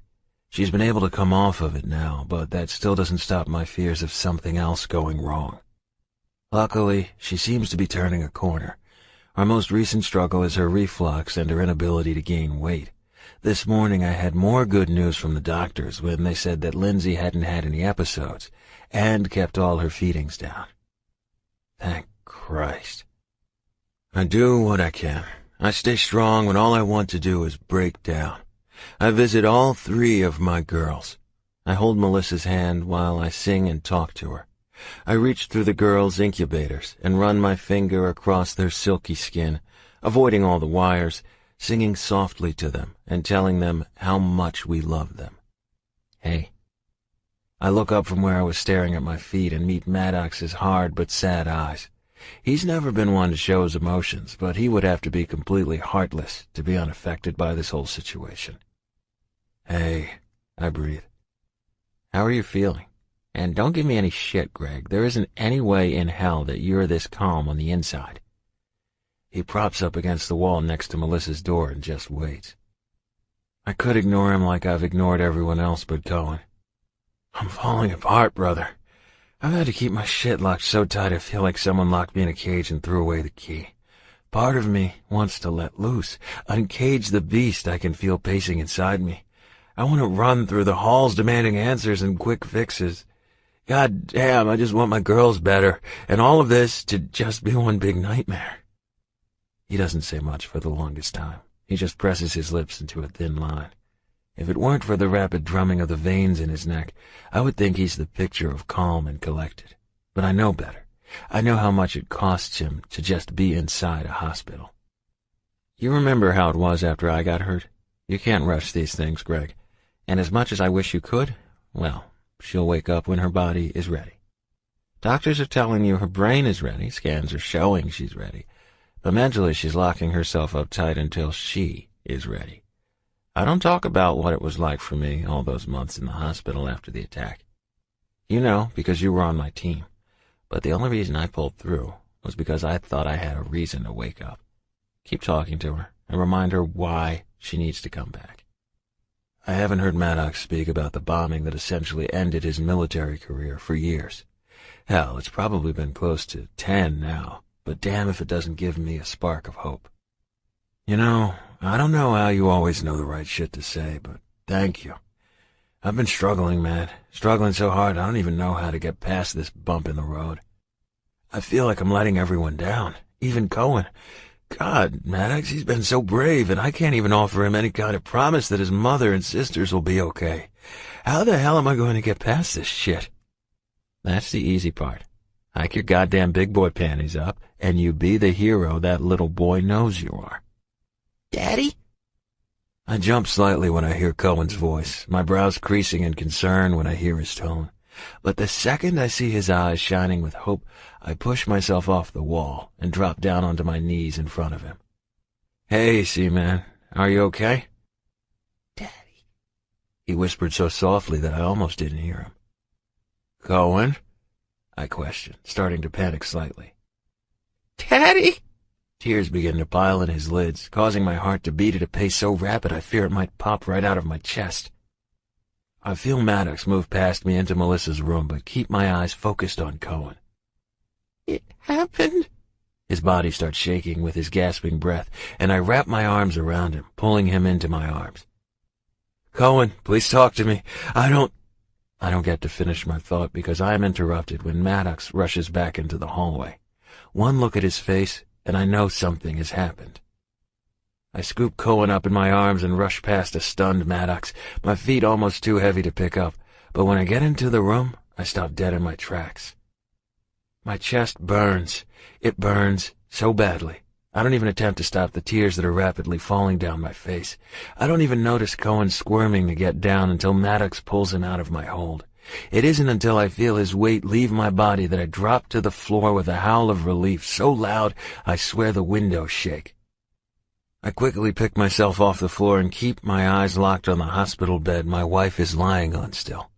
When I see Melissa's beautiful blue eyes staring sleepily back at me, I rush to her side, pressing kisses all over her forehead and sobbing like a baby. The next 30 minutes are a rush of activity.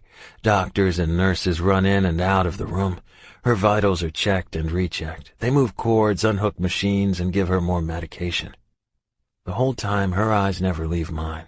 I can see the worry, fear, and confusion all rolling around behind her eyes. I want to hurry to her side, but I keep my feet rooted to the floor where the doctor demanded I stand. I nod my head when they explain to me what is going on. I grunted when answers are demanded, and the whole time I keep her gaze. I never leave her line of sight. It is just the two of us in a room full of chaos. "Greg," she whispers, her voice low, gravelly, and unused. I can tell it caused her pain to even talk, so I move quickly to her side, grabbing her hand and dropping my head against the bed next to her hip. "I'm here, Beauty. God, I'm here. I love you so damn much. Thank you for coming back to us." My body is shaking with the force of my emotion. I can feel her fingertips lightly moving against my cheek. Even though her body is drained of energy, she's still trying to fight through the darkness to comfort me. There is no way in hell I deserve this woman. "Babies," she rasps again. "My baby." Shh, now. The girls, God, the girls are perfect, just like I knew they would be. They look just like you, Beauty, just like you. Perfectly perfect. Tears leak from the corners of her eyes, sliding silently down her face. She smiles weakly before she closes her eyes, and her breathing deepens. I frantically look around before my eyes settle on a young nurse standing at the foot of her bed. Her eyes are wet, and she's holding her hand against her chest like she's in pain. "Please, help her. She can't. Why isn't she awake? Help, please." My panic is starting to consume me, and the little burst of joy that just flooded my system is dying. "Daddy, Mommy is just taking a nap now. Doctor said so. He said Mommy would be tired, and her body needed more sleep. That's silly, though, because Mommy's been asleep for 1,000,000 days. "She's okay, brother. It's time to release that breath you've been holding for 1,000,000 days. I laugh when Maddox stops talking. I laugh for the first time in weeks. It sounds rusty, and I'm sure I look like a complete fool. But I laugh. I keep laughing as Cohen climbs into my lap and laughs with me. And then I take that breath that I've been holding since this all started. I take that breath, pull my son close, and let the floodgates fly open. Every ounce of fear I've had consuming my body comes rushing to the surface, so that the joy I'm feeling has room to take its place. Chapter 14. Cohen. Mommy is awake now. I've been really scared, but I've been a big boy and didn't tell anyone. I didn't want anyone to know. But I used my magic and sang Mommy her song, and it worked. It worked. Now it's time to use my magic on my girls. I just know it's going to work, too, because my girls know. They know that I'm their big brother, and I'll never, ever, ever let anything hurt them. Daddy, I need to see my girls now. It's time. Daddy looks at me with a really funny face. I've never seen him do that face before, but it's really funny. It's the face that Uncle Axel always makes when Dilbert is running around in those really tall shoes that Aunt Dee wears. They look like they hurt really bad, but Dilbert is always running around like a funny man. Uncle Axel makes that face, kind of like he swallowed a fly and he doesn't know how to get it out. Daddy, we need to go now. He looks at Mommy again and then up at Maddox's lock before he looks back at me. Right now, C-Man? Yes, Daddy, right this minute. All right then, let's go see if we can get them to open the curtain for you. I don't like the sounds of that. I don't want to look into the curtain anymore. I want to touch my sisters so they can feel my magic. But I guess I can figure out another way. I jump down from Daddy's lap and hold my hand out for him. He shakes his head and I smile when he holds my hand, stands, and gets ready to leave. You'll find me if she wakes up before we get back? He asks Maddox Lock. Yeah. I turn back and look at Maddox Lock. He smiles big and winks at me. I smile back, really big, because Maddox Lock doesn't smile a lot, but when he does, it's really cool. Cohen, what are we doing? I finish untying my cape from around my neck. It's not the same as my old one, but I know it has my magic on it because I haven't taken it off since Maddox Lock tied it around my shoulders. I'm going to fix my sisters. I know Daddy doesn't understand, but I just smile and hand him my cape. Okay. He looks down at me. His face is funny again. And then he looks at my cape in his really big hand. What do you want me to do with this, buddy? My girls need it, but you have to tell them that it's from their big brother. They have to know that it's from me, or the magic won't work. Cohen, son, I need you to clear it up for me because I'm a little confused. Daddy, you have to stay with me here. He laughs, but I keep going. This is important. You need to take my magic in there. My girls are in their box, and they need my magic. Why doesn't he understand? If I could go in there and do it myself, I would, but they won't let me in there. They say I have to stay out here because I might have germs. All right, Cohen, let me see what I can do. He waves over the nice nurse lady who always smiles at me. I can't hear what they say when she steps out of the room my girls are in, but I really don't like her funny face. I want to yell when Daddy hands her my cape, but I keep quiet and watch her walk back into the room. I can see my girls sleeping in the same box. I hate them in that glass box. He picks me up and holds me high so that I can see in the room a little better. I keep watching as the nurse weaves through the stuff in her way until she reaches my girls. The nurse looks over and smiles at us again. I hold my breath when she takes my cape and lays it across my girl's glass box. She smiles again, waves, and gives me a thumbs up. I look over at Daddy. His face looks funny again, but this time his eyes are wet. That's okay. I won't tell anyone that he cried. I smile again because this time I know that everything is going to be just perfect. Chapter 15. Melissa. Soft singing pulls me from my dreams. That beautiful deep baritone I've heard in my dreams for what seems like ages. The feeling of love drips from each word, instantly warming my soul and easing my mind. It takes me a few minutes to understand where I am and why I hear my husband singing to me about going to the ends of the earth, and it makes me feel his love. Why my eyelids feel as if they weigh 100 pounds each. My body is sluggish to my commands, and almost every inch of my body hums with pain. I briefly remember opening my eyes earlier and seeing Greg in a hospital room. It's hazy, but I remember him, Cohen, and Maddox standing right inside the doorway, and then nothing else. In those minutes, I noticed one thing with stark clarity. I didn't feel my babies.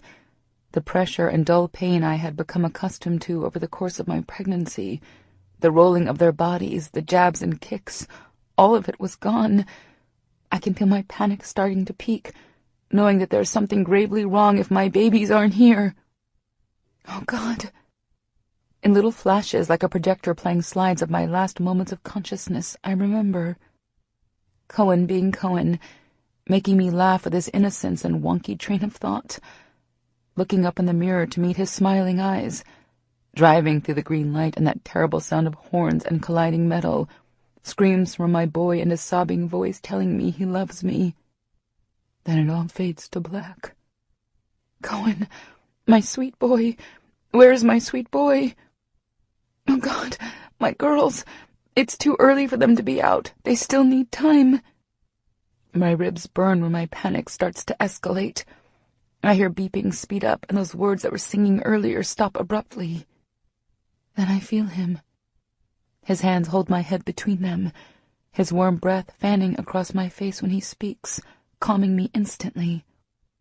Beauty, my sweet beauty, calm yourself. Everything is going to be fine. Everything and everyone. You're all safe, my love. His lips press against mine for a second before he's gone. I try to open my eyes, but they burn. I try to speak, but my throat feels like I've been eating dirt and glass. I try to move my arm, but it drops worthlessly. Shh. Let the nurse look at you, and I'll be right here. I hear Greg say from far away, his voice reassuring but thick with emotion. I slow my breathing and try to calm down my body. He said that everyone is fine. He wouldn't have said that if something had happened to our children. But where are they? Movement continues around me. My body is poked and moved around. I painfully answer all of her questions and try to remain calm until I feel my husband's hands on my skin again. I need him. I need his touch. And I need his love. It feels like an eternity, but it's probably only 10 minutes before I am given some small sips of water and moved to a more comfortable position. My vision is still blurry, but I can see him. The second I see his face, that perfectly handsome face I love so much, I feel a sob bubble out. It hurts. Oh, it hurts more than I could have fathomed. Not just my screaming ribs, but low in my abdomen. The muscles feel unused and pulled tight. I see his smile, and even with the tears running silently down his face, that smile never dims. I can tell that he hasn't slept. His eyes look tired, rimmed red and swollen. His clothing is wrinkled and stained. He looks terrible, and it's the most incredible sight I've ever seen. You look like crap, I rasp, smiling up at him as he walks over to the side of my bed. He laughs, although it comes out more like a sob. You don't say. Doesn't your wife iron your clothes? I joke weakly. His tears stop and the fear leaves his eyes. No, she likes me better naked. The nurse I wasn't aware was still in the room snickers from where she's standing while she enters data into the computer connected to the wall. Lucky woman, that wife of yours. I whisper, my voice still gravelly in a painful way. But I feel my smile grow when he dips and moves his face closer to mine. I think I'm the lucky one, my beautiful wife. His lips close the distance again, pressing against mine and peppering loving kisses against my lips and face. He doesn't make a move to deepen the kiss. He just keeps raining his love across my face. When he pulls away, he wipes my tears away with his thumbs. I try to move my hand again, but I break eye contact when I feel the solid weight surrounding it. I see the cast just seconds before I notice my very obvious empty belly. And I'm right back to where I was minutes before. Oh, God, Greg, Cohen and the babies. My panic rises again. Hey, Melissa, calm down, please. You don't need to be working yourself up so soon. They're okay, I promise you. Cohen is with Axel and Izzy. He'll be back as soon as visiting hours start in the morning. It got too late for him to stay, so they took him home to get some sleep. The girls, both of them. They're okay and close by in the NICU. It takes a few seconds for his words to bleed into my panic fog, but when they do, I fall back against the mattress and pillow and sob. My tears fall rapidly. I gasp for breath, causing sharp pains to shoot from my ribs and abdomen, and through it all Greg continues to whisper his love and reassurance. My children are alive. Everything is going to be okay. I've got my husband with his arms around me, pouring every ounce of strength he possesses into my body while he kisses my forehead and whispers softly in my ear. My son isn't hurt and being cared for by people we trust, and my daughters are here, safe and alive. I need to see them, Greg. I need to see our babies. I have no idea if he can understand me, but he nods and promises me that as soon as the doctors allow it, he will take me to our girls. You wouldn't believe it, Beauty, but they look just like you. So tiny, but absolutely the most precious and beautiful babies in the world. He pulls out his phone and holds it so that I can see picture after picture of our daughters. When he gets to one of him holding one of their tiny bodies against his naked chest, his whole hand almost swallowing her small body, I lose it again. Hey, they're okay. This is Lindsay. She's had the harder time between the two of them, but every time I'm able to hold her skin to skin, she eats better. She hasn't been able to suck well, and she has some reflux problems, but she's doing great, Beauty. I held her earlier for a while just like this. Lillian, oh baby, she is a warrior. The doctors think she'll go home before Lindsay because she's breathing on her own now and eating well. She's gaining weight quickly. I bet she's a chunk before we know it. I suck up each word he speaks while he flips through hundreds of pictures of our little girls. I can hear the pride in his voice when he speaks about them. I push back the jealousy I feel when he talks about holding them. I need to see my babies, to feel my babies, so I know that they're okay. So good, Beauty. You did so good. He drops the hand holding his phone, and I look over to him, smiling when I see the happiness in his eyes. I was so scared, Melissa. So scared that I would never get this. Every day you slept, I worried more and more.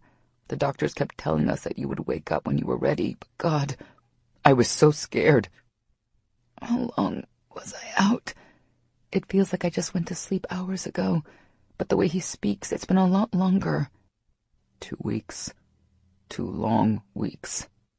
Oh my God. You're here now, and we just need to focus on getting all my girls out of this damn place and home. I need my family home.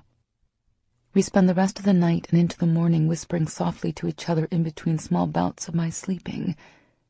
Every time I wake up, he's still sitting in the same chair, his crystal blue eyes just watching me sleep. Finally, sometime when the sun is creeping into the sky, I open my eyes from another nap to see his head against my thigh and hear soft snores echoing through the room. Chapter 16. Melissa. I'm so nervous. I look over at Greg, who is standing against the wall of the elevator as it climbs the 2 floors that will take me to my girls. So damn nervous, I whisper again. Stop, Melissa. Once you see those 2 little princesses, all of those nerves will just wash away. When you feel their soft skin against your own, look at their small faces, their little mini versions of your own, all of that will just vanish, and the love you'll feel take its place is like nothing you have ever felt. I have to blink away the tears that his words cause. My nose burns with the force of my emotions.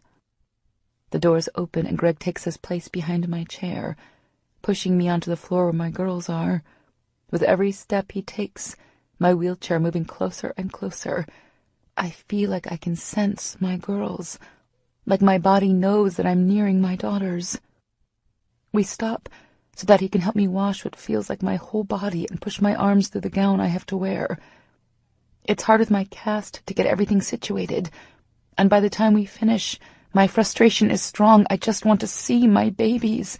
I'm so close to my girls. I can see your mind working. We'll be in there in just a minute, but we have to follow the steps to make sure they are safe, Beauty. I know he's right, but that doesn't stop the irrational mama bear that just wants her little cubs in her arms. We finally get situated, and he helps wheel me into the room. I know which incubator holds my girls before we're even all the way into the room.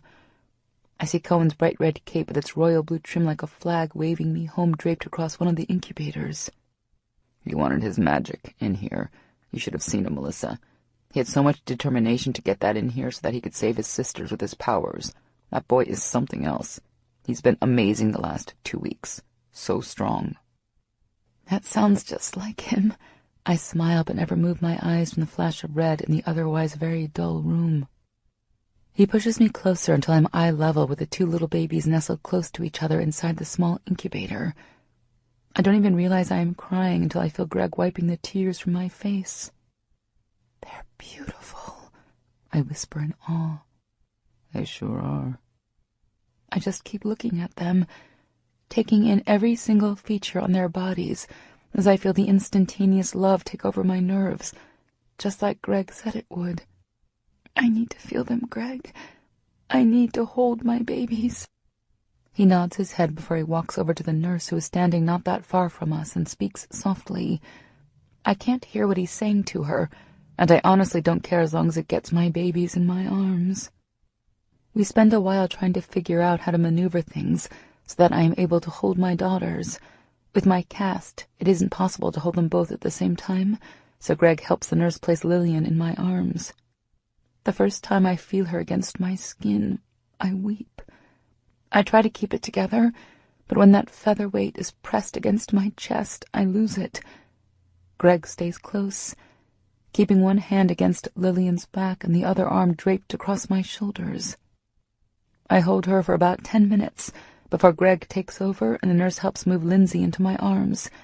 Just like with Lillian, I bawl, completely lose it. Greg pulls one of the rockers next to my wheelchair and sits next to me while he cradles Lillian against his strong chest. "They're so small, Greg.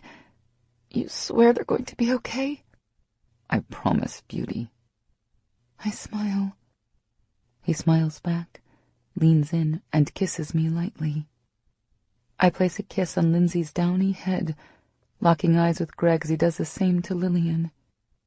We sit there a little while longer until the nurse comes up and asks if we would like her to take a picture for us. And with my girls safe in our arms, my husband by my side, and a love big enough to smother you, we take the first picture with our daughters. I can't wait to get one of those with Cohen. "You and me both." "Soon?" Greg looks over at my question, that big smile from last night back on his face. "Soon," he vows. Epilogue. Greg. 3 months later. Christmas. "Daddy! Daddy! Daddy!" Cohen's warm breath hits my ear, and his whisper is loud enough to wake the dead. I groan, knowing that there is no way Cohen's going to sleep anytime soon. I feel like I just fell asleep seconds ago, which isn't far from the truth. "Seaman, what are you doing awake?" "Got things to do, Daddy." Jesus, he's starting to sound more and more like Maddox daily. Ever since they bonded when the girls were in the hospital, I feel like my son is turning into a Locke clone. "Son." "Daddy." Melissa snickers next to me, and I know she gets a kick out of our 4-year-old turning into some little mini alpha boy. "Cohen, why don't we go to sleep for just a few more minutes?" "Or hours," I silently add. "Can't." "And why can't we do that?" I finally peek my eyes open and jump when I realize how close he is to my face. "Jesus, son, do you have to sneak up like that?" He giggles softly. "I didn't sneak up on you. I was just talking to you, Daddy. We have to go. Go now." Okay. I throw back the covers, remembering a second too late that I'm still naked from taking Melissa just a few hours before. "Daddy has his wiener rings in. Daddy, your wiener is funny looking with Mommy's earrings in there." He starts dancing around the room, chanting about my goddamn wiener rings. Melissa sits up and starts laughing uncontrollably. I look over at her and notice that the sheet is pulled around her waist about the same time Cohen does. I hold my breath, waiting for it. "Mommy, boobies! Mommy has boobies! Boobies! Boobies! I want Lucky Charms for breakfast. Let's go. I'll go get my girls." It's my turn to laugh now. Melissa is blushing about 10 shades of red, and I'm standing in the middle of the bedroom, naked as the day I was born, laughing at my wife. As hectic as my life is between Cohen and all his crazy fun, 2 little girls who seem to do nothing but wake and eat with a little sleep sprinkled in there, and a full-time job, it's moments like this that make me realize just how lucky we are and just how blessed we are to be here. It hasn't been easy. Melissa had to stay in the hospital for 2 weeks after she woke up. The doctors wanted to make sure that she was completely cleared before they would release her, and I was okay with that. Lillian was able to come home with Melissa exactly a month after she was born. She's such a strong little girl. Taking Melissa and Lillian home was bittersweet. In one hand, it felt so good to have them home, but I think we all felt the hole from the not having Lindsay home with us left. It was for almost 3 weeks full of daily hospital visits later that we were able to take Lindsay home. She had issues with her reflux that just kept setting us back. But finally, almost 2 months after she was born, we were able to bring her home and complete the Cage family. Cohen took to his sisters instantly. He helps with everything he can. He holds the bottles while we feed them, he talks to them and sings to them, and every night he tells them everything he's going to teach them when they get older. I love watching them interact. Knowing that he feels the need to protect his sisters makes me smile. Those poor girls are going to love when they get older and have 2 shadows over them. There's no way in hell that Cohen or I will let anything happen to our 2 princesses. Melissa finally got her cast off both her arm and leg removed about a month ago. She's had some issues with gaining her full strength back, but she keeps at her physical therapy, determined to heal. It hasn't been the easiest of times, but we're together, and I'll take a bumpy road over the alternative any day. Melissa and I get ready in a comfortable silence, listening to Cohen chatter in the girls' room through their baby monitors. Come on, my beast, let's go get that crazy boy out of the nursery before he wakes up the girls. Good thing they can sleep through anything. She starts walking out of the room, only limping slightly, and my mouth waters when I see the yoga pants she's put on hugging her perfect ass. Ever since we got the go-ahead from the doctors, we've been almost insatiable. Doesn't take a doctor to tell me that I'm channeling my fear from almost losing her into sex. Melissa isn't complaining. If my diving into her sweet body daily gives my mind peace, she's more than happy to help out there. I have to give myself a few minutes to calm down before I can follow her out of the room. Just one glance at her tight body and I'm ready to lock the door and throw her back on the bed. Come on, Cohen, let the girls sleep some more. I smile when her voice comes over the monitor before I finally walk out of our bedroom and down into the kitchen to start breakfast.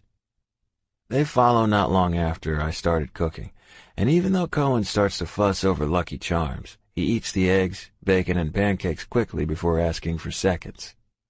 Daddy, did you see? I looked out my window this morning, and there's a gigantic trampoline out there. Santa brought it. I knew he would. Can I have a motorcycle when I get older? Maddox Locke has one. Jesus, it's hard to follow his train of thought sometimes. Why don't we talk about that when you're old enough? Okay, can I get wiener rings yet? Melissa sputters out a snort-like laugh. Of course she would leave the answering to me. Cohen, we talked about this the last time you asked for wiener rings. Let's wait until you're older, way older, before we talk about that one, okay? Okay, can I have a monkey? How about we stick to the trampoline before we start bringing in zoo animals? Okay, can we wake up my girls now so we can open up our presents? He's literally bouncing in his seat. How about this? The girls are so small that they aren't going to miss anything if you start, and they can join us when they wake up. How about we go open some of your presents, or at least go see what Santa brought before we go wake them up? His brow crinkles and he tilts his head to the side before speaking. Why would I do that? My girls need to be with me. I can wait. How did I get so lucky? You're one awesome big brother, you know that? Yep. We finish up our breakfast. Cohen helps Melissa clean up the dishes, and I go check on the girls. I am just about to step through the threshold of their room when I hear my phone ringing from the office down the hall. Knowing it's either work-related or one of the guys, I groan and head off to my office. Cage, I bark in the phone. My, aren't we happy this morning? Axel laughs in my ear. You try having 2 newborns and a kid who thinks waking up before the roosters is a brilliant idea. Yeah, I've got one of those kids. Nate was up at 5 this morning. He isn't even old enough to know what the hell is going on, but I swear that kid ran right into the living room and started tearing shit open. We laugh and continue talking for a few minutes before he gets silent. So, Izzy gave me my gift. Yeah? Yeah. He trails off, and I'm not really sure what I'm supposed to say here. Obviously, he's calling because he wants to tell me what she got him, but I'm not sure what it could be that warrants a call at 7 in the morning. I reckon next year I'll get a taste of the early rising kid while trying to keep a baby asleep. It's early, but it's not early enough that I don't catch his meaning. No shit. Congratulations, brother. Another little read, huh? Best feeling in the world, Greg. Once Izzy held those little angels of yours in her arms, she dragged my ass home and told me she wanted another baby immediately. So I guess in some weird way I should say thanks for turning my wife into a baby-craving sex maniac. Ha, well, I'm happy I could help you out. Yeah, feels good, you know? Having our kids so close together. Going to make for one hell of an interesting future, seeing these kids grow up together. As long as you keep reminding Nate to stay away from my girls, we should all just be fine. We joke back and forth before hanging up. I take off back down the hall and into the girls' bedroom. Looking over the crib they're still sharing, I see identically beautiful faces staring up at me. It causes my heart to skip a beat and a smile to pull at my lips. Good morning, my lovely little ladies.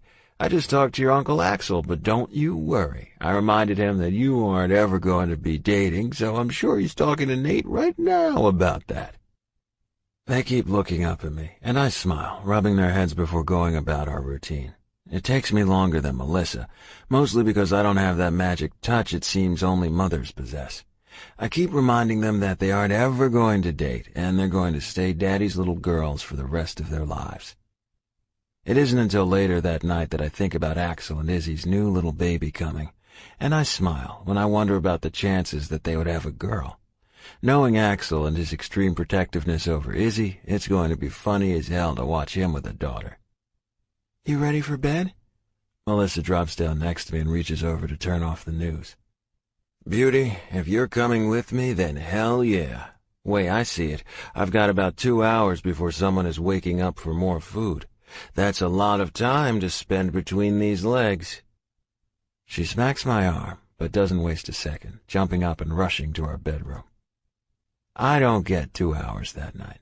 Nope, my girls decide to sleep a little longer. I spend the next 4 hours worshiping my wife and remembering each and every time just how lucky I am to have this life. 15 years later.